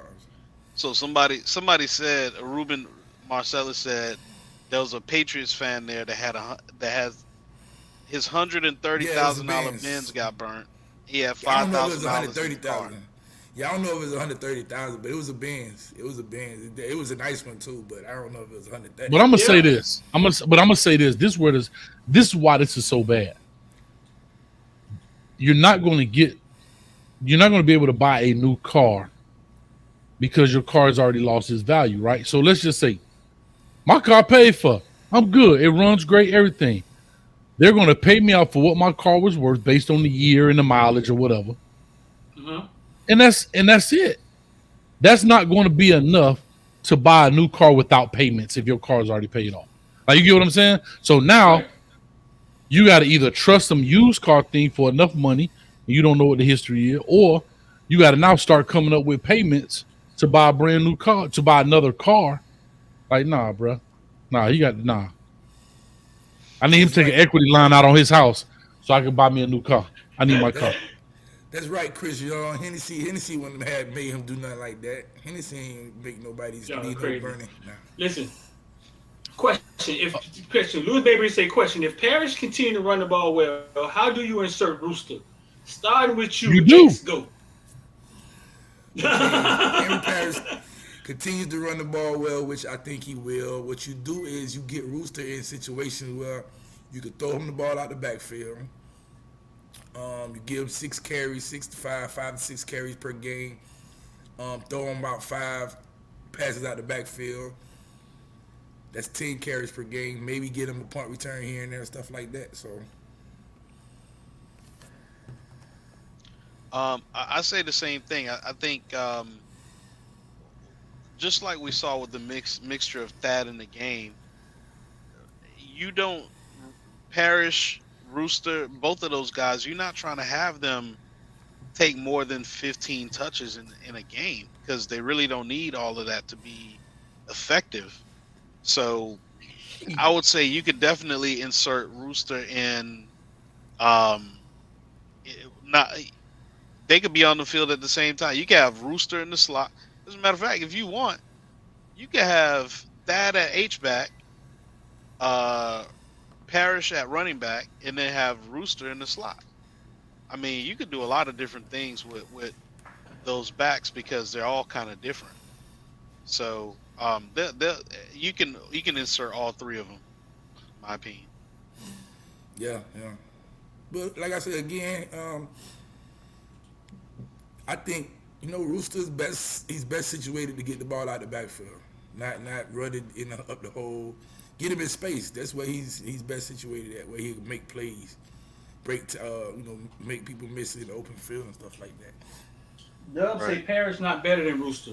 Yeah, I think even though Parrish runs hard, go ahead. Even though Parrish runs hard, yeah, I think it's still a lot to be desired. Like we haven't seen nobody go to the house. Like, you know what I'm saying? He's a 200-yard games. When defense get tighter, you know what I'm saying? I don't think Parrish has that top end speed to where he's gonna and take it to the crib. Yeah, we haven't seen it. If it ain't happening against Bethune, it ain't happening against what's his name. Then you ain't gonna see it happen often. But he's going to be able to. He's shifty. You can't remember me a year being in college. He's quick. Yeah. He's quick. He's gonna get through the hole. Right. He might break a little tackle here and there. I think Rooster go to the house, dog. Yeah, Rooster. Yeah. Rooster makes somebody miss. Light Skin Wonder down there making faces, man. What you think, Light Skin Wonder? I really, really like Henry Parrish. I know you do. No, he shocked me because I didn't know much about it. Like I said, you guys are down there. You know him from high school. I didn't follow him in high school. Heard about his stuff at Ole Miss. But when I watched him, here's what I like about his game.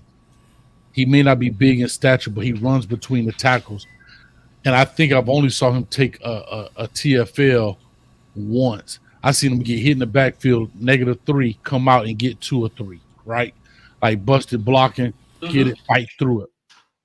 I think what happens with Parrish, he's getting Chaney type calls, meaning play calls. Right. between tackle deals, right? Rooster is a perimeter player. I do strongly believe that Rooster is faster than him foot for foot in the 40. Like that's not I don't think that's a question. But I do think Parrish has home run capabilities. He showed it. He got called back on that BS blocking call, where he kept his balance. Now, does he do that all the time? I think Rooster, when he top out, he's gone. Like he outrunning the angles. You understand what I'm saying? Like Rooster can outrun an angle. If you got the angle on him, Rooster gonna hit another gift. Harris going to cut that back up underneath.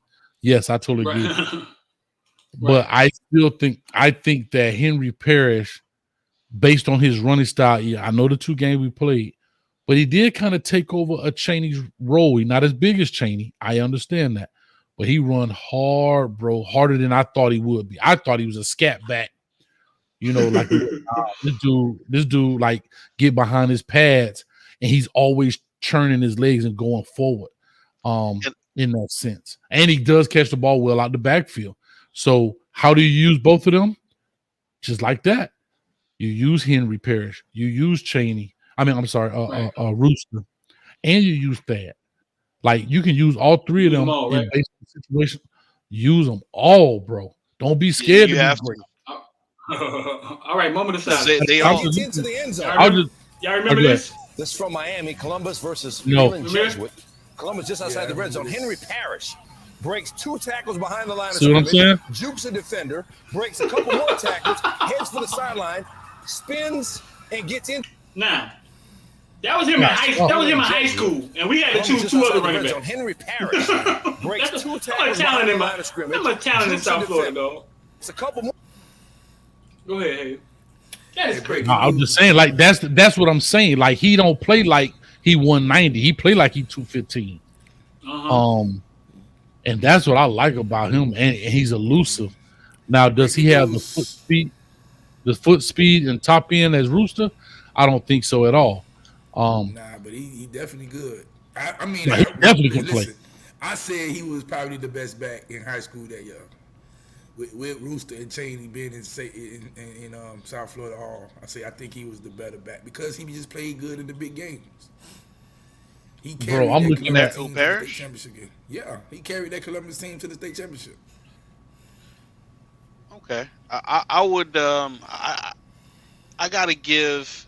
It's hard because I remember those 3, and throughout their whole 4-year careers, Chaney and what's his name was more productive, and then of course Rooster had that 2,000-yard season. So and he plays at Deerfield, so he's not playing guys who are not good, you know. But I will say this though, the skill set. I do like the fact that Parrish is definitely a Swiss Army knife. He can do a little bit of everything. But I do want to make the main thing, and don't get it mistaken, because Parrish runs through the middle, and guys want to come up and tackle. When Thad runs through the middle, after a while, guys are like, let's go ahead and try to tackle him, below the waist. It's just different. So you definitely have to have, I think, having a guy in there that sets your tone at running back is really important for games where you're playing guys that have very large D lines, large linebackers, because you're going to need somebody who's going to push those guys back and make them honest. So I like our combination altogether, in my opinion. Now, breaking news, I just letting all y'all know, a 5-star receiver is going to be at the Texas A&M UM game this weekend. Jalen Brown, he'll be at the game, so I'm prepared to answer y'all questions, I guess, because I know y'all go ask. Well, before you do that, I'm gonna give my last point about. I don't think Thad right now scares anybody. This is not saying he's not a good running back. I'm talking about. No, you say he don't. Yeah, go ahead. I want to get you going with this. Yeah. I was saying he doesn't scare people, meaning I don't think opposing defenses are scared of his big playability. They know he can smash the ball in there. They know he can get, play, but they're not scared of he not a take it to the house type guy. That's what I believe. If I'm scouting Miami right now, Henry Parrish scares me. If a Rooster is 100% scares me. Thad Franklin is let's just contain him. We can get him down. That's just my opinion when I look at him play. If he's going to get 4-5 yards per carry, that should be scary in the fourth quarter. That's scary. The guys ain't trying to hit him. Yeah, but you have to remember. You have to remember, right? You have to prioritize what you're trying to stop. If I'm trying to stop something, what I mean is I'm not saying, again, guys, listen. I'm not saying the kid can't play. That's not. I'm talking about scary, right? Right. I still got to respect him. I respect Mallory, but he don't scare me, right? Let's be honest. I think those are. I'm just saying. No, it's not. It's not. What I'm trying to say. Okay, let's look at it. And we some people like stats, so let's just talk stats. USM Southern Miss 12 carries, 49 yards. Not bad. Yeah, it could be more desired. Get Southern Miss, but how much yards per carry? He's 6 yards per carry, right? 4.1. 4.1 yard. Okay. Not bad. Check this out. How many first downs did he run for? But that doesn't scare me. Scoring scares you. First downs don't scare me.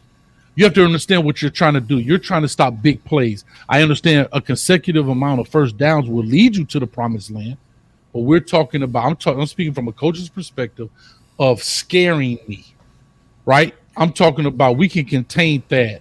Thad has not broken a open field tackle, made a dude miss, and not tripped up and fell over himself. I'm not saying he can't do it, but we're talking about a dude that scares you, right? When you look at opposing defense right now, Texas A&M, who scares you on Texas A&M's team? Regardless, they got a couple scary dudes. Running back. They're running back 6. Whoever they got a couple fast dudes. Who else? Wide receiver that skipped the high school. 12th grade in the high school. So that's my point. So if I'm game planning, I'm not game planning for Thad Franklin. I'm game planning. You're not. That's what I'm saying when I say scare you. When he comes out, hey guys, he's a bruiser. We can get to him. If Thad Franklin take one for 60 this year, I'll do a live show with no shirt on and nipple pasties. Wait a minute. If Thad do what? We take will one for pay $60. You $100. Take one for 60. If he takes one for 60, right? Meaning he got to be on what? His own 40, like 60 yards for a touchdown, 60 plus. Coach would do a shirt with no shirt on and nipple pasties. I think we put up Thad Huddle, we may not see Thad go for 60 in high school. I think he had some pretty long runs in high school. He had a couple. Yeah. I'm not, and again, I'm not saying he's a bad player. He has a job to do. His job is get the tough yards, get what you can, and he does that well. All teams have this guy. But, and again, don't misunderstand what I'm saying. I'm looking at it from a coach's perspective, and that you have to stop what's going to make you bleed, right? Right now, if I got a gunshot wound and I got a doggone cut from a thorn bush, I'm worried about the gunshot wound. You understand what I'm saying? That's how I look at it. This is not a knock on the gentleman at all. We're talking about the type of player. You know what I'm saying? That's all I'm saying. Yeah, the point I'm making is this. On offense, when Thad was not running the ball, for some reason, it seemed like the offensive line's identity, which is, being nasty in the trenches, was not there. And it also seemed like the offense could not get on schedule because TVD was struggling. But when he started to run the ball, TVD was struggling. But when he came in the game, and they started to rotate both Thad as well as Parrish, and really commit to the run, we saw the offense get on schedule more. And we saw Thad get first downs. Mm-hmm. I think that's critically important when you're trying to limit the other team from getting on the field and scoring, right, on offense. So there's agreed. That's a UM thing though. That's not an opponent thing. That's a UM thing. UM got to worry about getting on schedule. The opponent is saying, who can bust my head open for touchdowns? True. When you look at the opponent, if I'm a listen, When X was on the basketball court, I gotta stop X. I don't know who your teammates were, but I ain't gotta stop John right there. X is the man. That's the guy I gotta stop. Now, Yeah. when X is not in the game, who's the more dangerous guy? When Henry Parrish is not in the game, is Thad more dangerous or Restrepo more dangerous? Restrepo. That's my point. Like, that's what I'm saying. Right now, Henry Parrish is more dangerous than Restrepo, believe it or not. So, absolutely. So you think Texas A&M focus on stopping Parrish and forces the ball to TVD hands? So, I'm sorry, say it again. You Skip, say that again. You think their main focus will be to stop Parrish, shut down the run. We're gonna force the ball to TVD. We're gonna stop Parrish, shut the run down. Cause that's who's been producing. And you know what I'm saying? And we're gonna make them find a wide receiver. So here's the two things I'm worried about. If this is me, stop the run, shut down seven. Now. For who? Allegedly. For who? That's our Heisman Trophy candidate, allegedly, for the Hurricanes. Who? TVD. Not playing like this. No, sir. Not playing like this. Right. And I'm not trying to be nasty. It's the truth. He has the potential. No, it's not apologize. What I'm saying is, does he have the potential? Regardless of playing, the play call, even if he played like he did in Bethune game, he will not be a Heisman candidate. You know why he won't be a Heisman candidate if he played the same way? Because you're not doing things. We have to remember who the voters are. Let's take the fandom out. The voters want to see oohs and ahs. The voters want to see you standing there taking them shots like Bryce Young and still throwing touchdown, throwing against your body. That's what the voters want to see. The voters are reporters, former player. They're fans. Yeah. This is his game, though. He has to stand up in this game. He has to stand up. He has to stand up in this game. If we're talking Heisman Trophy, if we're talking TVD grade, now, listen, bro, we crowned him pretty fast. We crowned him pretty fast. You know what I'm saying? We really did. Yes. We crowned him off of six. We crowned him off of 6 games. Fine, I'm cool with that because he came in. He worked his way there, and so did the media. But when you go back and watch that Bryce Young game, this dude licked the barrel to the gun, boy. I guess I got to say pause right here. He took some shots to the chin strap and dropped dime balls. He missed some, but those are the games that bring your. Think about it. They come back to win that game, even though you're the almighty Alabama.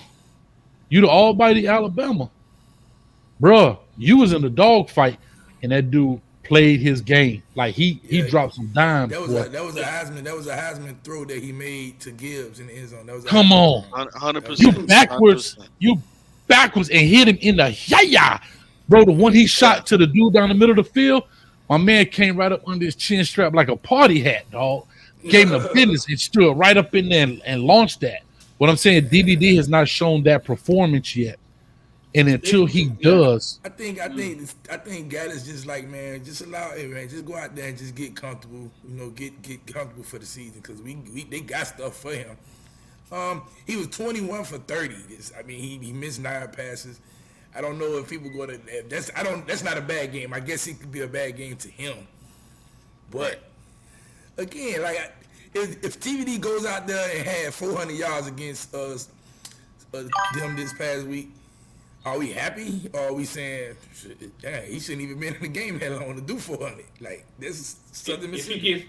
If he get 400 yards against Southern Mississippi, or if he had that against Bethune, like, should we jump for joy against those two teams? Now he go out there and put 400 up against Texas A&M. I might jump off the roof. That's A&M. You know what I'm saying? That's a Power 5 team that's supposed to have a good defense. Right. Somebody explain something to me.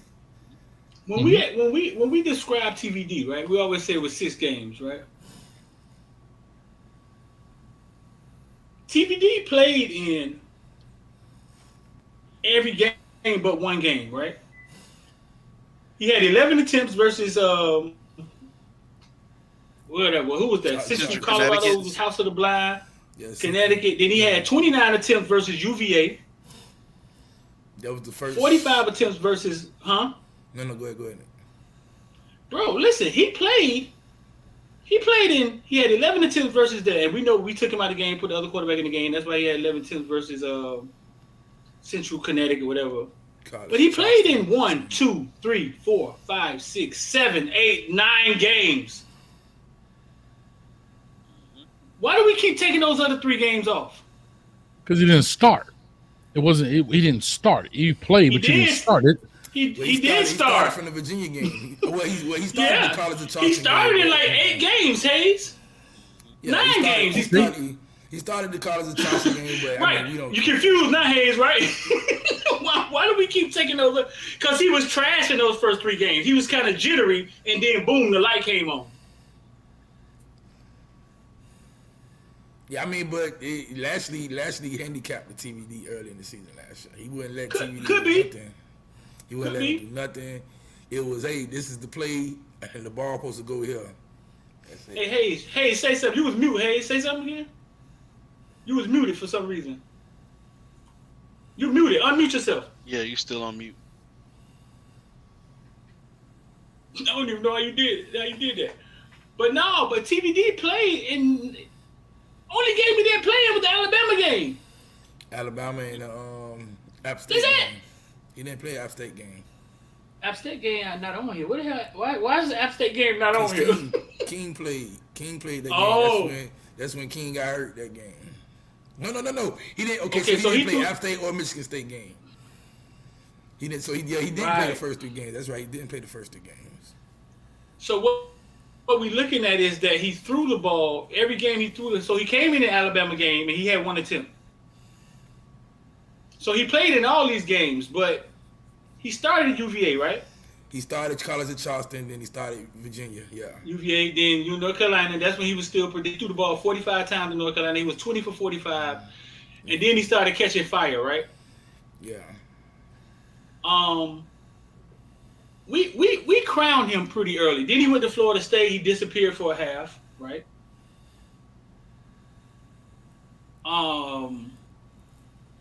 He has to show up versus Texas A&M, bro. Yeah, he does. He has to. We talked about it in the Footballville, the member group me last night. This has to be his signature game, dog. It has to be. It has to be. You think I agree with that, bro. He has to stand up for us, bro. Hey, Rich, you watched the Clemson quarterback. What was his name? You was at Clemson when what's the name was there? What was his name? Which one, Trevor or Deshaun? You was there with both of them, right? Yeah. They stand up in big game, didn't they? Yeah, and let's go to Trevor Lawrence. I remember Trevor Lawrence and Kelly. Kelly was the black quarterback. They both went to Texas A&M, and both of them was going to get playing time. And the deciding factor was Kelly couldn't outright win the job during that A&M game, and Sunshine did just as good.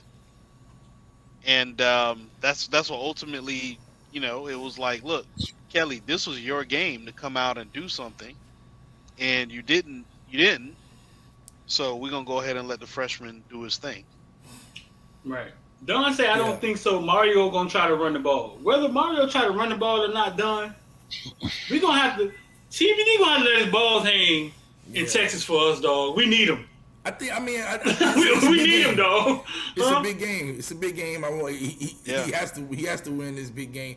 My thing, you said signature. I'm like, I think more of a signature win on our schedule is the Clemson. Like, if he goes out there and signature win against Clemson, then you say, hey, okay, yeah. But this kicks his season off, though. This kicks his season off. Right, he like hasn't done anything like this. He hasn't done anything like this. He went in Florida State and didn't show up in the first half.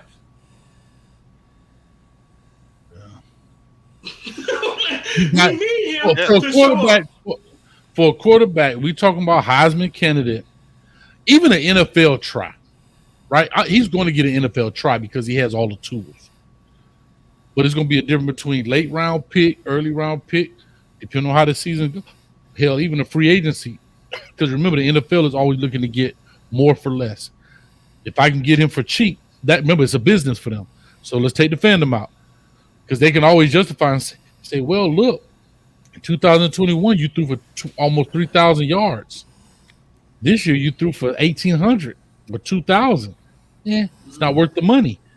So that's how they're gonna play the numbers against him. But how I look at it, he has to show as the quarterback, can I put the team on my back? He's done that. He did that in North Versus Carolina Pitt? State. He did that in Pittsburgh. He did that. Two But ranked teams who had. who's respecting? Regardless, I hear what you're saying, X. What It you makes talking sense. about? State and Pitt, X? Yeah, exactly. But we talking about I'm not. From Dade County, X. no. Okay, so Coach Hayes just said he got to put the team on his back. That's what he did. Didn't he say, "Oh, we beat these guys last year. We're going to beat them again this year"? And there's nothing wrong with that. There's nothing wrong with that. But we're talking about on a big stage. You have to remember, right? I get what you're saying, X, but these guys who scout, they ain't following North Carolina State like that. They're looking at who did this guy beat, right? That's like saying right now, X, boy, you supposed to go in the NBA draft, dog, because you beat Coral Park. You don't care what you did against Coral Park, X. But they want to know who you did against the West. Did you earn that thing or whatever? Right. So it's the same thing, right? What are those big signature wins, right? Like, for example, let's take Bryce Young. Bryce Young was in a dog fight. Maybe they shouldn't have been, but they were in one, and he pulls his team out of it with his arm. He pulls his team out of it with his arm. Are we in a dog fight? Does TVD pull this team through? We're talking about that. This is going to kick the momentum to the season, regardless of the fact. I don't care what nobody say. Look what Ken said. Ken said the season was over when we played NC State. Somebody we ain't playing for nothing. We were 2-4. The season was over when we played against NC State and Pitt. Yeah, we was 2-4 at that point. So, and we talking about last year, and we're talking about last year, right? In the words of Janet Jackson, "What have you done for me lately?" So if it's good, but I'm saying last year was good, and then you come out and don't do that here. Guess what that looks like? It looks like he regressed. Right. See what I'm saying? Like in the eyes of those people, if he does, now they can say, "Damn, he said he was gonna come out and whip them people against North Carolina, and he comes out and whips Texas A&M, and he put Clemson to sleep. This dude a ball player." That's how their minds work. Versus he said he was gonna beat North Carolina State, got put to sleep. TVD can't go into witness program protection Saturday, no quarter. We need all present in every quarter. I don't care if you're handing off the ball and just getting first downs on third down. Done. I don't care. He can't do what he did this weekend. Go into witness protection, catch COVID, whatever was wrong with him this weekend. He can't have it, dog. He our guy. 100,000 screaming. They looking at him. He got to stand up, dog. That's what happened when you play quarterback, dog. It's only. That's like saying, that's like saying Lamar Jackson quarterback, and we going to the game saying we ain't gonna win with Lamar Jackson tonight. We gonna do something else. Can I tell you something? Right. Right now, when they interview at the Alabama-Texas game, you know who they interview first? Guess who they interview first, y'all? Alabama, Texas. Yeah, who do they interview first? Right at the end of the game. Bryce. But at first they go to Nick Saban. Right. Yeah, they went to Nick. Then they go to Bryce Young. They ain't even interview the kicker, and he won the damn game for him. He won the game. The quarterback is the face of the program, right? Even though Bryce get him down there, but the kicker, they may interview him later. Hey, man, so did you feel nervous on your kick? But he later is the head coach quarterback. These dudes in the comment section funny, dog. Rick, stop reading the comment section, dog. These dudes are hilarious, dog. Hey, Exactly. Nobody want to hear from the kicker, but he's the one who won the game. But now, guess what? If he loses the game, right? That's what they blame. Texas is blaming the curly haired dude for missing that first field goal. Oh yeah, right. No doubt. And they talking about the safety, which I thought it was a safety, but that's 5 points right there. Yeah. That's 5 points right there. That's off the board. Because if those 3 points, go ahead. I said those 3 points that the kicker missed, guess what? They have to score now instead of kick a field goal. Ken said he paid too much money for his tickets to watch Houdini. No witness protection program this weekend, TVD. You can't, you can't. I think TVD gonna have a damn good game. I think he'll have. I hope so. Cause we see him lighting the defense up every day in practice. I hope so. I'm telling you, listen. What's gonna happen? Texas A&M is going to say, "Hey man, they've been running the ball. They know Mario likes to run the ball. Let's stop that. Let's make them show. Let's make TVD show us. You know what I'm saying? That's right. The I believe SEC that. is you got to prove it to us, league. You know what I'm saying? So, they've been hearing. Well, you ain't got no receivers that's fast or beating people 1-on-1. We can play them man to man. We ain't got to double up, cover three, none of that. Let's go play them man to man. Let's stop this run. TVD has to seize that. Gaddis got to see that. Okay, this what y'all finna do? All right, no problem. Remember what happened Michigan State game last year? That's when the passing game started getting. Rambo had 200 yards receiving. Might see something like that this week. Hopefully it's gonna be a victory. Hopefully it's gonna be a victory though. But listen, dog. Listen. I hang my hat on Restrepo. Restrepo gonna stand up, bro. I done seen it too many times. I seen it since he was 8. He gonna stand up. When Restrepo lay down, y'all let me know when Restrepo lay down. Rashad Smith. You got Smith, man. Romelo starting to get in the game a lot more. TVD have a damn good game, man. I think Rashad Smith could have a big game if they start blitzing us. If they start doing Southern Mississippi did and think that they could rattle TVD, Rashad could have a big game. Rooster could have a big game. I'm just saying, dog. We talking Heisman. We need dog to stand up, dog. We don't need dog. He cannot not be. No, he can't. He gotta stand up for us, dog. He gotta stand up. That's all I'm saying. He probably had like 300 yards, 3 touchdowns. And if I think if he has he might have one of those signature drives, Coach Hayes, that you say, hey, he got to put him in the Heisman. He has to. He has to change the narrative on him right now. Right? Here's the knock. Your first week you played Bethune. Nobody's giving you credit for what you did. From the Heisman voters, I'm saying. From the Heisman voters. Mm-hmm. Second, you come out against Southern Miss, a Sun Belt team. Kind of rocky, baby. So now that takes you down a notch. Yes, now it's time to compete. Now you got he got all the tools, brother. He got all the tools. Big boy football this Saturday, and then we got Middle Tennessee the next week, and then we in ACC play. So, if TVD just plays good from here on out, he still be in that conversation because now it's big boy football. He can't play good though, X. He's got to dominate. He got okay. Yes, he has to because he's not in the SEC. If he was in the SEC and played good, he'd have a chance. But people already knock it because it's you have to remember, these are voters. These people on the West Coast don't even watch our games. You know what they watch? The same thing we watch, the condensed version of the West Coast game. They just go in there and say, okay, what's his stats? He was 21 for 29. All right, let me watch the condensed game. Okay. You got to remember how they vote. They're not going to sit there and watch a 3-hour game. It's funny. The same way, we vote. Don said, I know damn well James and Cam ain't worried about no Yuki Brown. Give me a moment of silence for a second. A moment of silence. Marvin Chapman in here? He said, I know damn well James and Cam ain't worried about no Yuki Brown. Moment of silence for a second, dog. Yuki Brown. Now introduce Yuki Brown. That's 47. 47. That music off, they're going to get you. There's Yuki Brown. Where we at, go? There's Cam Kitchens. Where we at, go? Better keep talking over it, dog. They're gonna get you. They're gonna get you. Keep talking. Yeah, man. Keep talking over it. Yo.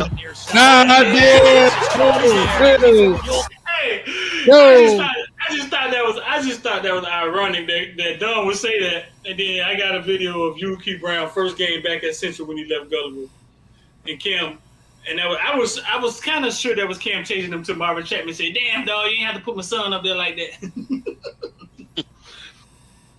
Hey, I'll say this, though. The closer mentioned, we're talking about TVD throwing the ball 400 yards, but really that's not the game plan. I personally agree with the closer on that. It's not really the game plan. I mean, the game plan is to control the clock. Control the clock. And go up by 2 scores, and you win the game. Right. And that's not going to make you a Heisman candidate. I just hate to say that. No. Like you, and I'm not knocking what they're doing. I'm just saying that this young man, if that is the offensive philosophy, you have shattered the Heisman hopeful dreams because you got to be able to produce numbers. If you're not going to produce numbers, because to me, that's like saying Cade McNamara should have been up for the Heisman, even though he took him to the playoffs at Michigan. It's not going to happen. I think the critically important thing for the Canes is to win games and win them, win those dog fights. And the dog fights might not even look pretty this year, but to win as many games as you possibly can. I think if it was a quarterback that's on the roster right now that would have the time as well as the pedigree to really start, when we start to talk about Heisman talks, would be more so a Garcia, would be more so, Jacurri, because I think TVD's job is to win 10, 11 games. If he wins 10, 11 games for this Canes program, that's what we need to do to really take that step forward and get us into ACC play, because that's really where he's going to find the most value for the draft. Because just like Hayes is saying, he's already been written off in terms of a Heisman trophy hopeful. Because out of the top five, yeah, I think so. Out of the top five guys, you usually have two or three quarterbacks. But out of the top five guys, think about this. Think about it. Out of the top five guys, you usually only have two or three quarterbacks. Bryce Young is one of those guys. C.J. Stroud is definitely one of those guys at quarterback. You're gonna have one more quarterback that they consider, who's really that dude from Kentucky ain't playing. That dude from Kentucky ain't playing. If they mess around and win, boy, what's his name? Will Levis, yeah. And he reminds me of TVD. But the problem is, I think when you look at the fight that Kentucky has overall as a team, I think their team is a step ahead of where Miami is. So I would say he got a signature win. We could say Florida may not be the best, but if you hear Kentucky football, Florida football, you automatically, if you didn't see anything, you'd be like, oh, Florida should win that game. Right. Just historically speaking, Kentucky versus Florida. I think they said they lost the last 33 matches. Kentucky has lost the last 33 matches. Kentucky the one with the last 3, I think. I don't know. But what? Florida? The quarterback for Wake Forest. Yeah, Sam Hartman. He's good. He'll be on the list. The reason why they ain't gonna win enough games though. Yeah, but I know. The reason why I say you can't count TVD out from the list is because, again, after next week, TVD goes out there have a big game this weekend. Next week he got Middle Tennessee State. I mean, I don't expect him to play much outside of the first half, the third quarter. After that, it's straight ACC play. TVD has a good ACC record. You win 11 games, your name is on that list. You know what I'm saying? Your name is really on that list. So I don't count him out, because guess what? Other quarterbacks gonna lose games too. Other players gonna lose games. So it's like. But it's not about losing. It ain't about losing more than the performance. I have to say that, right? Exactly. The performance overall. You're right. I mean, but you got to win. Now you can't just, even if you go out there put up numbers. No, but I'm talking about the Texas A&M game. Even in the Texas A&M game, if he catches the L, it's the performance that he puts on. It's got to be a nail biter. It can't be. You know what I'm saying? Like you can't. He's got to put on a performance that says, "I command this team." You understand me? Like, this is my team. And right now, he's just not doing that right now. And it's not against him. It's not a knock. You play Bethune, you play Southern Miss. So it's early in the game. This is their, like, for example, Alabama just played Texas. That was their first big time matchup, right? All these different teams have started to show their hand, right? You know, they're starting to show their hand. C.J. Stroud comes out and plays when they played Notre Dame. Started off rocky, finished strong. He's got to get another one to keep himself up there. Whoever they're going to have another big battle somewhere. But then you go looking at, like I say, Cade McNamara, Think about this. Cade McNamara from Michigan takes you to the round to the playoffs, and now he in a quarterback battle with a backup. Like if you just really think about like how does that sound? I take you to the playoffs, to the 14 playoff, and I'm in a quarterback battle that Jim Harbaugh set up, which is you play Hawaii and I forgot the first team they played. He gets the first game, you get the second game, and we'll decide by the third game who the starter is. If I'm Cade McNamara, I'm chunking deuces. Out of here, man. What you were saying about this guy Levis? He could play. Levis, this Kentucky guy. Well, yeah, He got 500 yards, 4 touchdowns. Yeah. That man is 6'3", 232 pounds, man. What is he, a defensive end? With an arm. Man, he got 500 yards, 4 touchdowns, 2 interceptions. My thing is this. With what we are going to need to do in order to win certain games, I think that it's not about TVD having 300 and 400 yard passing games every week in, week out. Mm-hmm. Caleb Williams, DJ Mehdi mentioned Caleb Williams at USC. These guys that we're talking about, who's ever is at Oklahoma, they're gonna be in shootout games. We're not gonna be in a lot of shootout games. That's my whole thing. So what you could do as TVD is just like everybody mentioned, go win 10, 11 games, and then get yourself to the ACC chip. If we win the chip, we go to the playoffs. If you have those things falling in order for you, you'll get something that's even better. Well, I wouldn't say even better. I mean, the Heisman is pretty cool, cool experience. But now they won't devalue you as a player. They won't say, well, TVD only won, 9 games. They won 9-3 or 8-4. So, he's mid. He's not that good. You want to go out there, win 10, 11 games, go to the ACC championship, because now that they see that you can win those big games, now you are going to be a second round guy. I don't necessarily know if he'd be, depending on who comes out in the draft, but you'll be that second or third round guy at quarterback, as opposed to being a 6th or 7th round draft pick, because not a lot of teams need quarterbacks.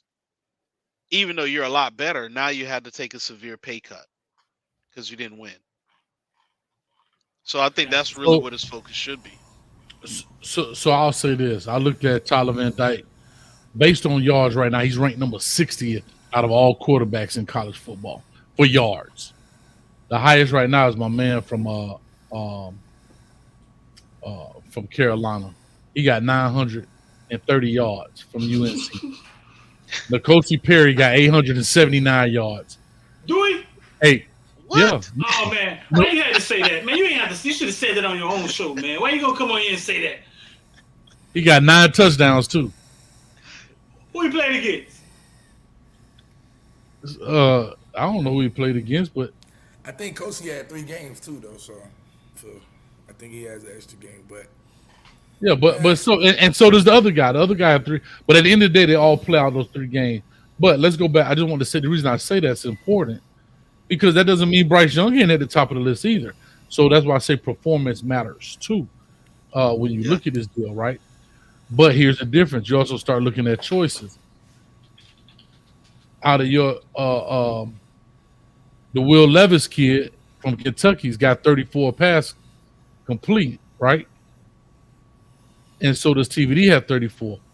The difference is the kid from UNC is ranked I just had it. It went all the way down. Oh, here we go. The kid from UNC is ranked 40th, and TVD is 20 spots below him, and they got the same amount of completions. The problem is our receivers are not getting yak yardage. See, exactly. that's what's misconceiving about quarterback yardage, right? I could take a 5-yard throw. He take you 70. I got 70 yards passing. Yeah. Our receivers are not they're getting tackled because it ain't nobody but Restrepo in the backside the backfield. So what I'm saying is, so to TVD's defense, I guess, in lack of a better term. We don't have the receivers that's going to turn over these yards to help TVD get this thing rolling when it comes to yardage. And that's the difference, and that's what, like Casey Thompson, this dude just got fired. Frost just got fired, and your quarterback ranked number 3 leader of all right now in 2021. He got 866 yards. Well, he should have got fired. No, I agree. I agree with you, but I'm just saying that.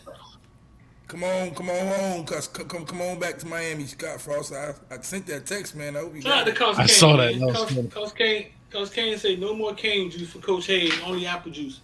Don said he got a question for Coach Hayes. I don't see it though. What's your question, Don? So why we praising levies versus? Don said why we praising levies versus UF? Here we go. Why we praising levies versus UF and saying TVD got to light up Texas A&M? Levies was managing the game. They won that game off a pick 6. I don't know why Coach Hayes like Levy so much. Maybe he saw something. Optics, dog. I just told you. Levis is good. He's good. I don't think he's better than TVD, but he's good. He's the leader of that team too. If TVD, if UM wins 10, 11 games, obviously, TVD's having a good season. You're not winning in 10, 11 games and your quarterback not having a good season. This is not the old days where you can just say, I can run the ball. Nah. No, that's what I'm saying, though. Your quarterback is having a pretty good season. All right, so let's put it this way. No, because I want to answer. But I want to answer Don. I want to answer Don's question. Go ahead. So I was just saying, to Don Snap is all about optics. I just told you when they interview, they're gonna interview who? Stoops. Then they're gonna interview Levis. They ain't gonna interview that dude that got the pick 6. Y'all can't tell me right now without Google who got that pick 6 to the crib and he show me his interview. Send me the link. I'll play it right now. Show me the interview right after the game where they interviewed the dude on the pick 6. Right. You're not going to do that. Bro, who was the guy from Clemson that got the pick 6 to end the game from Clemson?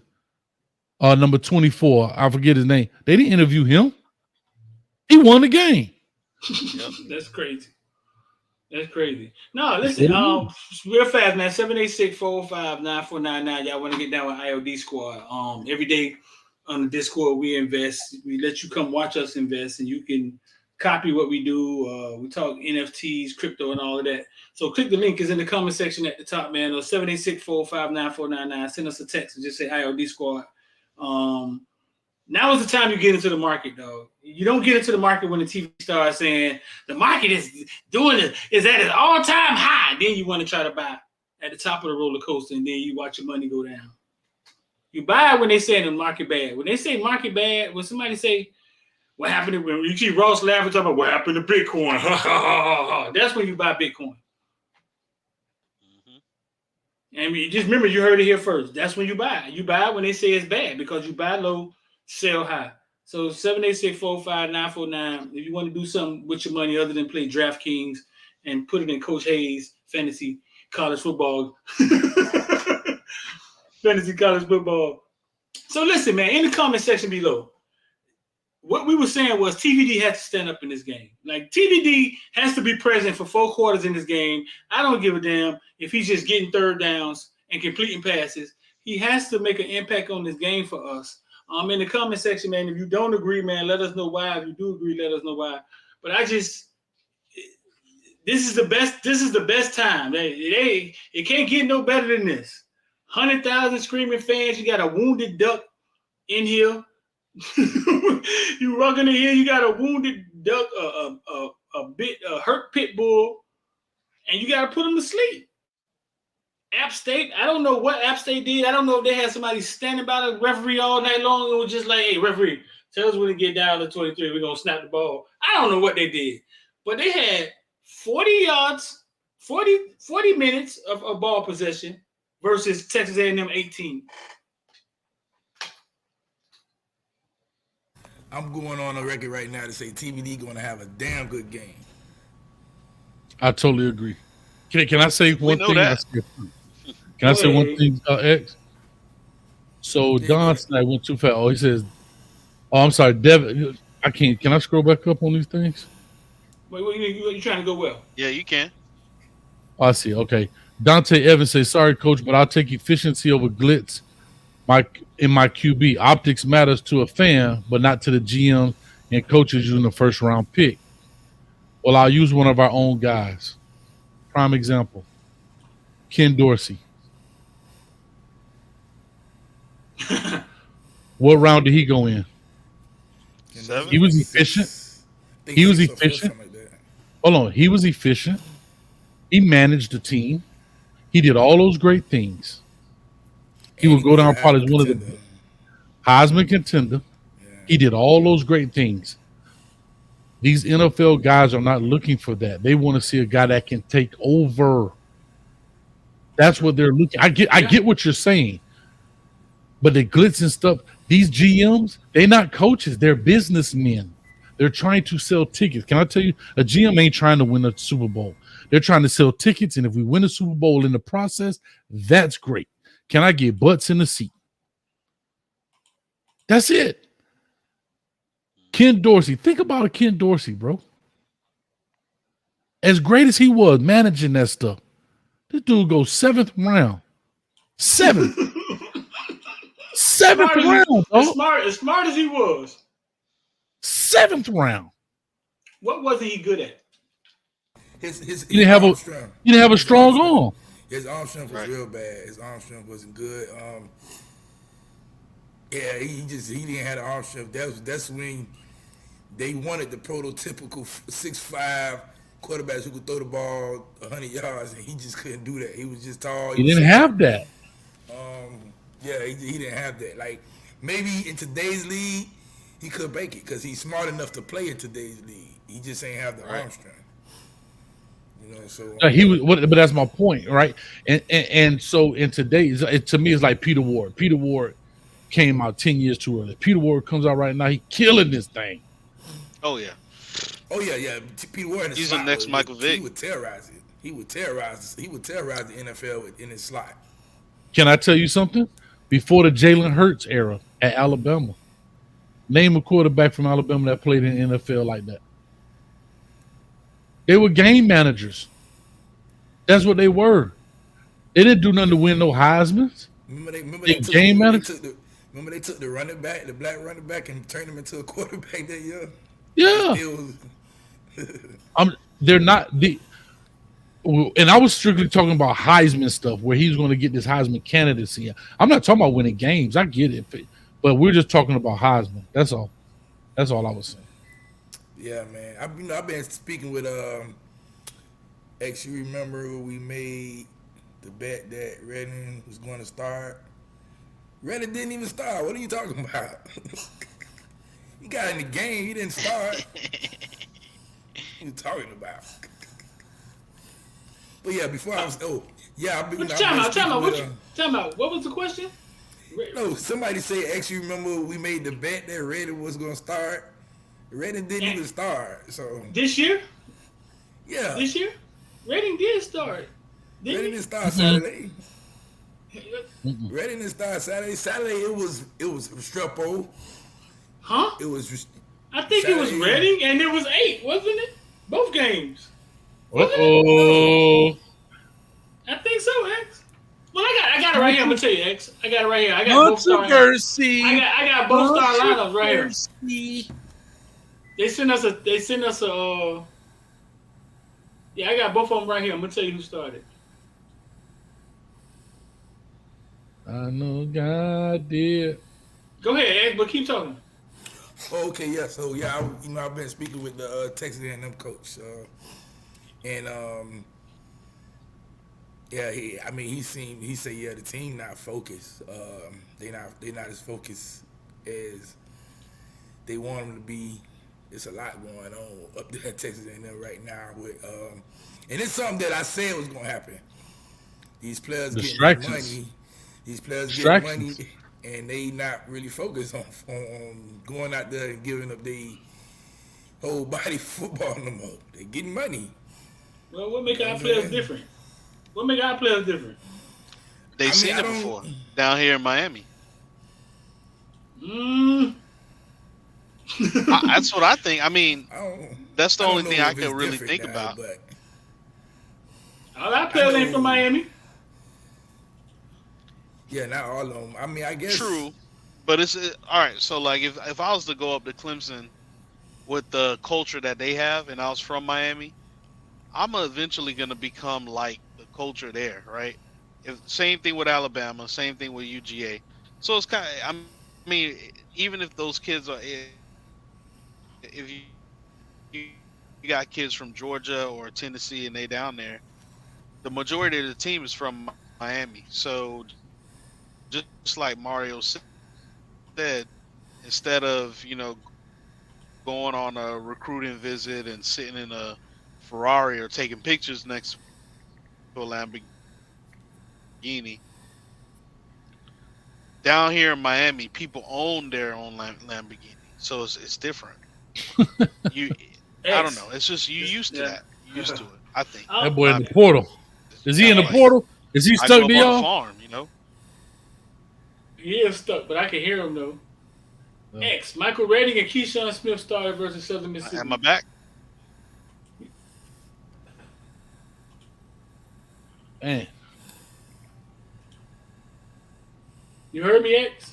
You say they started who? You say Keyshawn and Michael Redding started Southern Mississippi? Yeah, and then versus Bethune, it was Xavier Restrepo, Frank Lasson.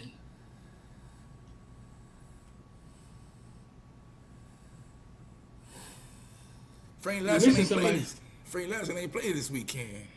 I said versus Bethune, big homie. No, I was saying I wonder why Frank Lasson didn't play this weekend. He didn't? He got out there, but he didn't. Him and everybody else, a lot of people didn't play. Like, where was Gilbert Ferguson? On the sideline cheering. I seen him cheer somebody else. I don't know what happened though.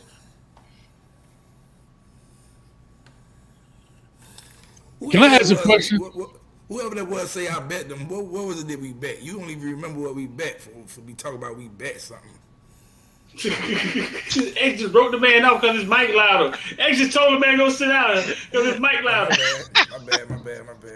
No, what you mean? What you mean? You're bad. What you apologizing for? Oh, I wasn't trying to speak over Coach Hayes. I was saying who. No, what I said was the man said all he could do is type, right? And you was like, man, they didn't play. Move on. Bam. Bullyville back in this thing. The light skin. Hey, the Albie show rubbing off, boy. I tell you, let me put my hater blockers on, boy. Every time Montel Williams come in here, every time Fat Farrakhan come in here, they start throwing money.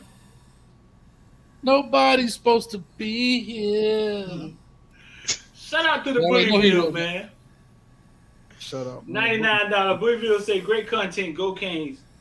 Listen, man, we got to get this thing to Wholesome Holloway, don't we? I don't. Wholesome say 8:00, but he jump on like 8:30. So let's see if he live yet.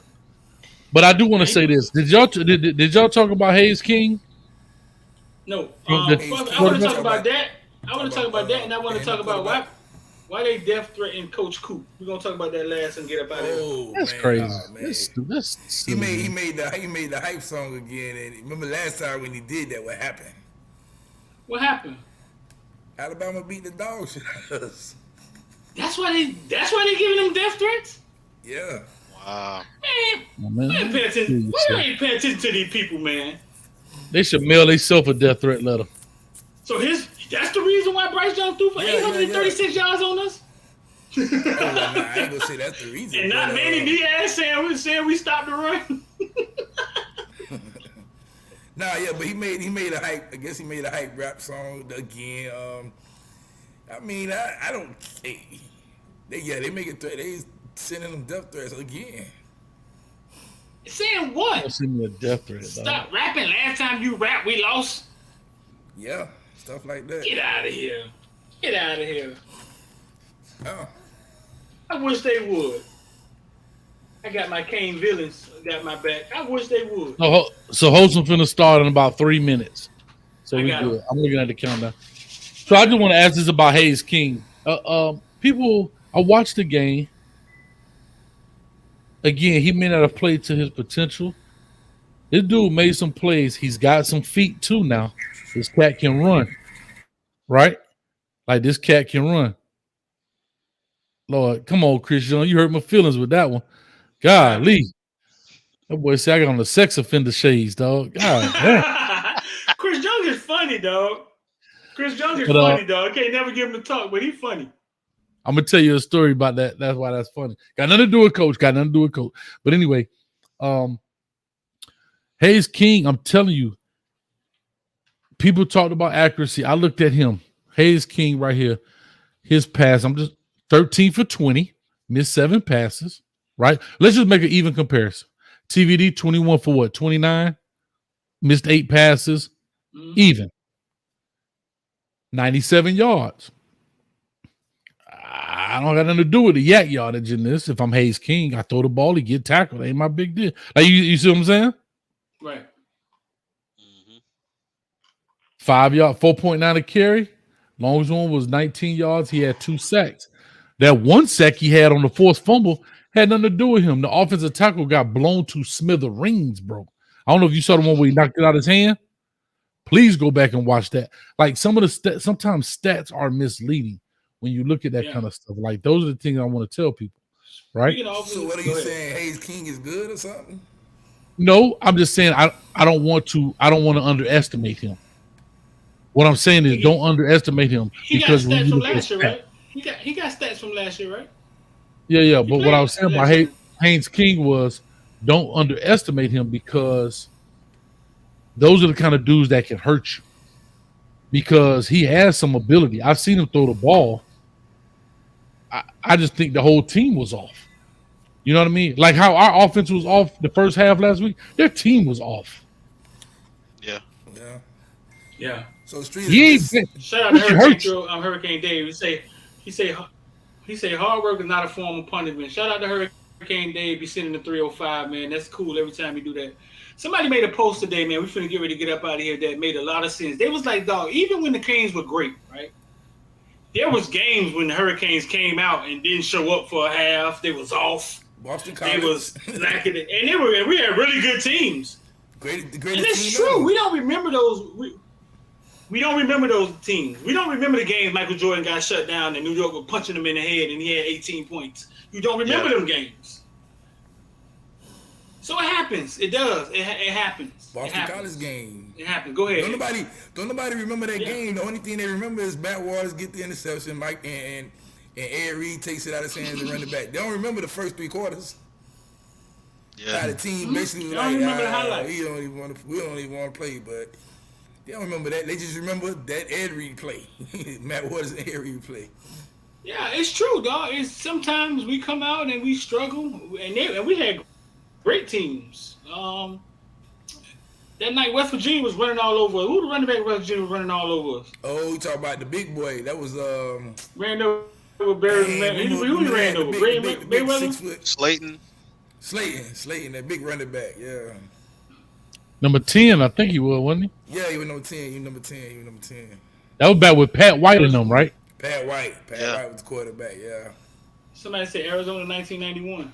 Washington with Napoleon Kaufman. Remember Napoleon Kaufman did us in? They broke the streak and all, didn't they? 2017, you won Pittsburgh game, Thanksgiving. No way we supposed to lose that game. I was on vacation. I was having a nice time. Ran home, got my hot dog, watched the game, and I was like, "What am I watching? What is going on?" Hey, I was at Tootsie's, and the girl was like, "Why you so mad?" I like, "Man, I don't want no damn drink no more, man. You see this game?" Cause I was like, I kind of had faith, like, boy, we finally here, and damn. Said Jimbo can't lose this game. Jimbo can lose this game. What you mean he can't? He can. He will. What you about to say, Hayes? I don't know. Something useless. It's like we beat Marshall Faulk, but Marshall Faulk did his thing, but we beat Marshall Faulk. He should have won the Heisman. How about that? But Streeter, remember we had the conversation the other day. Who won the Heisman? Gino Toretto? Yeah, Gino. Warren Sapp say he tell Gino Toretto all the time he need to give Warren You need to give Marshall Falk his Heisman. Yeah, he does. Oh, I got a question. I know it's off topic. Did y'all see the I Am Athlete when your boy Stranahan said Aaron Donald was better than Warren Sapp? In the Stranahan NFL, said that? Not college, maybe. Yeah, he's talking about NFL. Stranahan said that? I mean, he said, hold on. He said, and I'm finna add a little fire to it, so y'all just ride with your boy. He said Aaron Donald is the best interior defensive lineman to ever play. So I think it was B. Marshall said, Warren Sapp might have something to say. He said again, Aaron Donald is the best interior D line. He said, don't disrespect Aaron Donald like that. You know, Aaron Donald is a great athlete, but Warren Sapp had this God-given first step that you just can't replicate. And the thing is, Warren Sapp was also heavier, if I'm not mistaken. So I don't know. The game was different too, man. Yeah, the game was so I different. might have to agree in the NFL, but in college, hell no. Nah, the game is different, right? It's a passing league, right? If Aaron Donald played when they were still running two back, he'd be getting smashed up. I'm sorry. Yeah, Big Darryl Johnson running up there blocking him. Hold on, the double team alone from the tackle, Orlando Pace, and them blocking down on him. But anyway, I just having fun with that because I was trying to figure out what I said that was useless, and I can't remember fully useless information. So you know, remember we had the conversation the other day about you were like, man, Kevin Stills, you might see Kevin Stills come out of this game firing. Why? What you think? What you saying? I think Kevin Stills, because you know Kevin Stills coached in these type of games before. He's coached in these type of games, so he knows what to do. You know what I'm saying? He knows how to make the quarterback go crazy, make him feel uncomfortable. Oh. He's been in too many of these type of games. So, okay. So 1 second. Hey, you talking about Strahan, right? Michael Strahan, yeah. Oh, I just thought you said Stranahan, the coach. I was confused. So you talking about Strahan? Yeah, what I said, Stranahan? I'm sorry. Strahan, yeah. Strahan, the defensive Strahan, okay. Guy. The defensive end. So the defensive end said that? But somebody said Strahan and Sapp been beefing for a long time. I don't know why. So you think Steele may bring the blitz practices out and try to get? I think Steele gonna come. You gonna have to, dog. You got to. So wait a minute. We leaving our cornerbacks on islands with four guys. Hey, and they got three of them. They got the Evan Stewart. They got the Evan Stewart last weekend. But he didn't score. There was no yak yardage out of it. And that's what people have to understand. Optically, right, that looked bad. But it yielded no return except for the vertical in the end zone with Curtis. But think about that. Like, it looked bad, but it wasn't bad, bro. Like, 250 yards passing is really not a big deal in today's college football. It's really not. It's really not. Bro, we had, 33 yards rushing? Something like that? 33 yards? Bro, like, defensively, they came to do. Yes, they gave up some big passes. And can those hurt them? Definitely. The same way I said not getting to the football can. But they fixed that piece. I just think they can't panic. And I believed in my eyes that they got to stop a chain number 6. And they got to stop a Nia Smith. Those two dudes are dangerous. That number 6 look like he a grown, full-grown man. Well, he's grown. Golly. That man is... But yeah, I definitely think Gaddis is gonna dial up some stuff this week. Stills too, man. I hope to God. So listen, man, let's get up out of here. We're gonna let y'all go to let these people go watch Wholesome Holloway, man. Y'all, anything y'all want to say before we get out of here, bro? Y'all good? I want to say something. What's up? Talk to Nah, him. put my man back. Put everybody back on the screen. Cause I want to let them know they cordially invited. Well, let me look this way. Fellas, you guys are cordially invited to the YouTube takeover on Thursday from 4 p.m. to 12 midnight like we did last year. X, you were the star of the show. We thank you. He damn sure was, huh? That was the breakout party of what's the name, right? Bro, that's been a year. That's been a year already. So, guys, y'all cordially invited. Y'all already seen the thing. Check it out. The 8-hour YouTube takeover is here. We got to get you guys on, man. Streeter said he ain't going because he got to go cook some ribs, so he said he can't come. I'll be But if you guys would like, I would love for y'all to come It might be on. Richard X. Yeah, it might be Richard X. We'll see. I got a nice 7:30 spot open for linebackers if y'all like to come in. The star was born. The star was born that day, wasn't she? And Hayes kept doing this to her. No, dog. Sorry. I just saw a bunch of backyard books. What her name is? X, what her name is? What our girl name is? Eve was on there with them white jeans on. I remember when she had on and all. See how creepy dudes is. They had done Googled her and all. She had on jeans because she what? She had on white jeans. She had on some white jeans. Tree blank. Nah, we can see. We see you. Just talk, dog. We see you. Just talk. You good? You can see you now. Just talk, dog. We see you, dog. Don't worry about it. It's okay. You look like I looked when I was on them gummies the other night when I couldn't talk. All right, man. Let's get up out of here, man. Y'all go holler at Wholesome Holloway, man. Y'all good? Yeah. I'm good. We good. Yo, appreciate y'all, man. 786-405-9499. This is my Warren Sapp interview. Y'all go check that out. Y'all never saw the Warren Sapp interview. There's 2 parts to it. 786-405-9499. You okay, dog? Nah, just okay? The screen went blank. The screen went blank and Warren Sapp was like this. We can see you, though. You was fine. We can see you and we can hear you. Yeah, you was fine. Okay. Listen, do your thing, man. Y'all check us out. Takeover Thursday starting at 4 p.m. Street gonna help kick it off before he go do his games. I'm gonna make him be there. Or we ain't friends no more. And I mean it. We ain't friends no more. You sound I'm like my girlfriend and her girls. That's what you sound like. So kid, I say, that's right, girl. Kid him. All right, I'm going, man. I'm going to Wholesome Show. They're gonna take his job over too. All right. 786-405-9499. Y'all want to get down with the IOD Squad, man. If you want to become a football villain, man, you got to hit the join button. YouTube paying your first month, so it's only like $3 to join, and you get access to the group me and all the premium information. What's another word? Premium sounds so.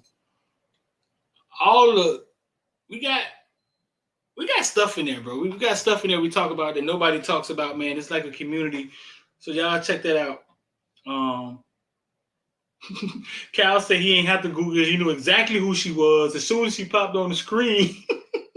And y'all boy were like, hell to X. Oh, hell X. Oh, hell X. We got to get her back on here, man. Nah, we ain't going to get her. Sean Rouse ain't being a big Eve fan, man. Sean Rouse don't donate with Eve on here. So listen, man, 786-405-9499, man. If you want to get down with IOD Squad, we got one-on-ones now. You want to get a one-on-one, you want to learn how to invest, we got a course in there. We got a few things going on, man. But come be a part of the group me, man. I think we got 220 people now. All of y'all are not in the group me, but we got that many members. Y'all missing out if y'all not in the group me. So go to the member section, get the group me link. I'm going to post it right now. Every time I post it, 10 more people join. I'm going to post it in the member section. Only the members can see the member section. And I see y'all, man. Let's go watch Geno Smith playing tonight, man. Talked to his daddy the other day. He the starter for Seattle Seahawks. He got DK Metcalf and he got the other guy, but he also got 2 rookie tackles. So they're going to pray for Geno Smith tonight. We're going to pray for Geno Smith tonight. On that note, man, don't put off tomorrow something you could do today. The rest of your life could be seconds away. I'm D, and I'm out of here.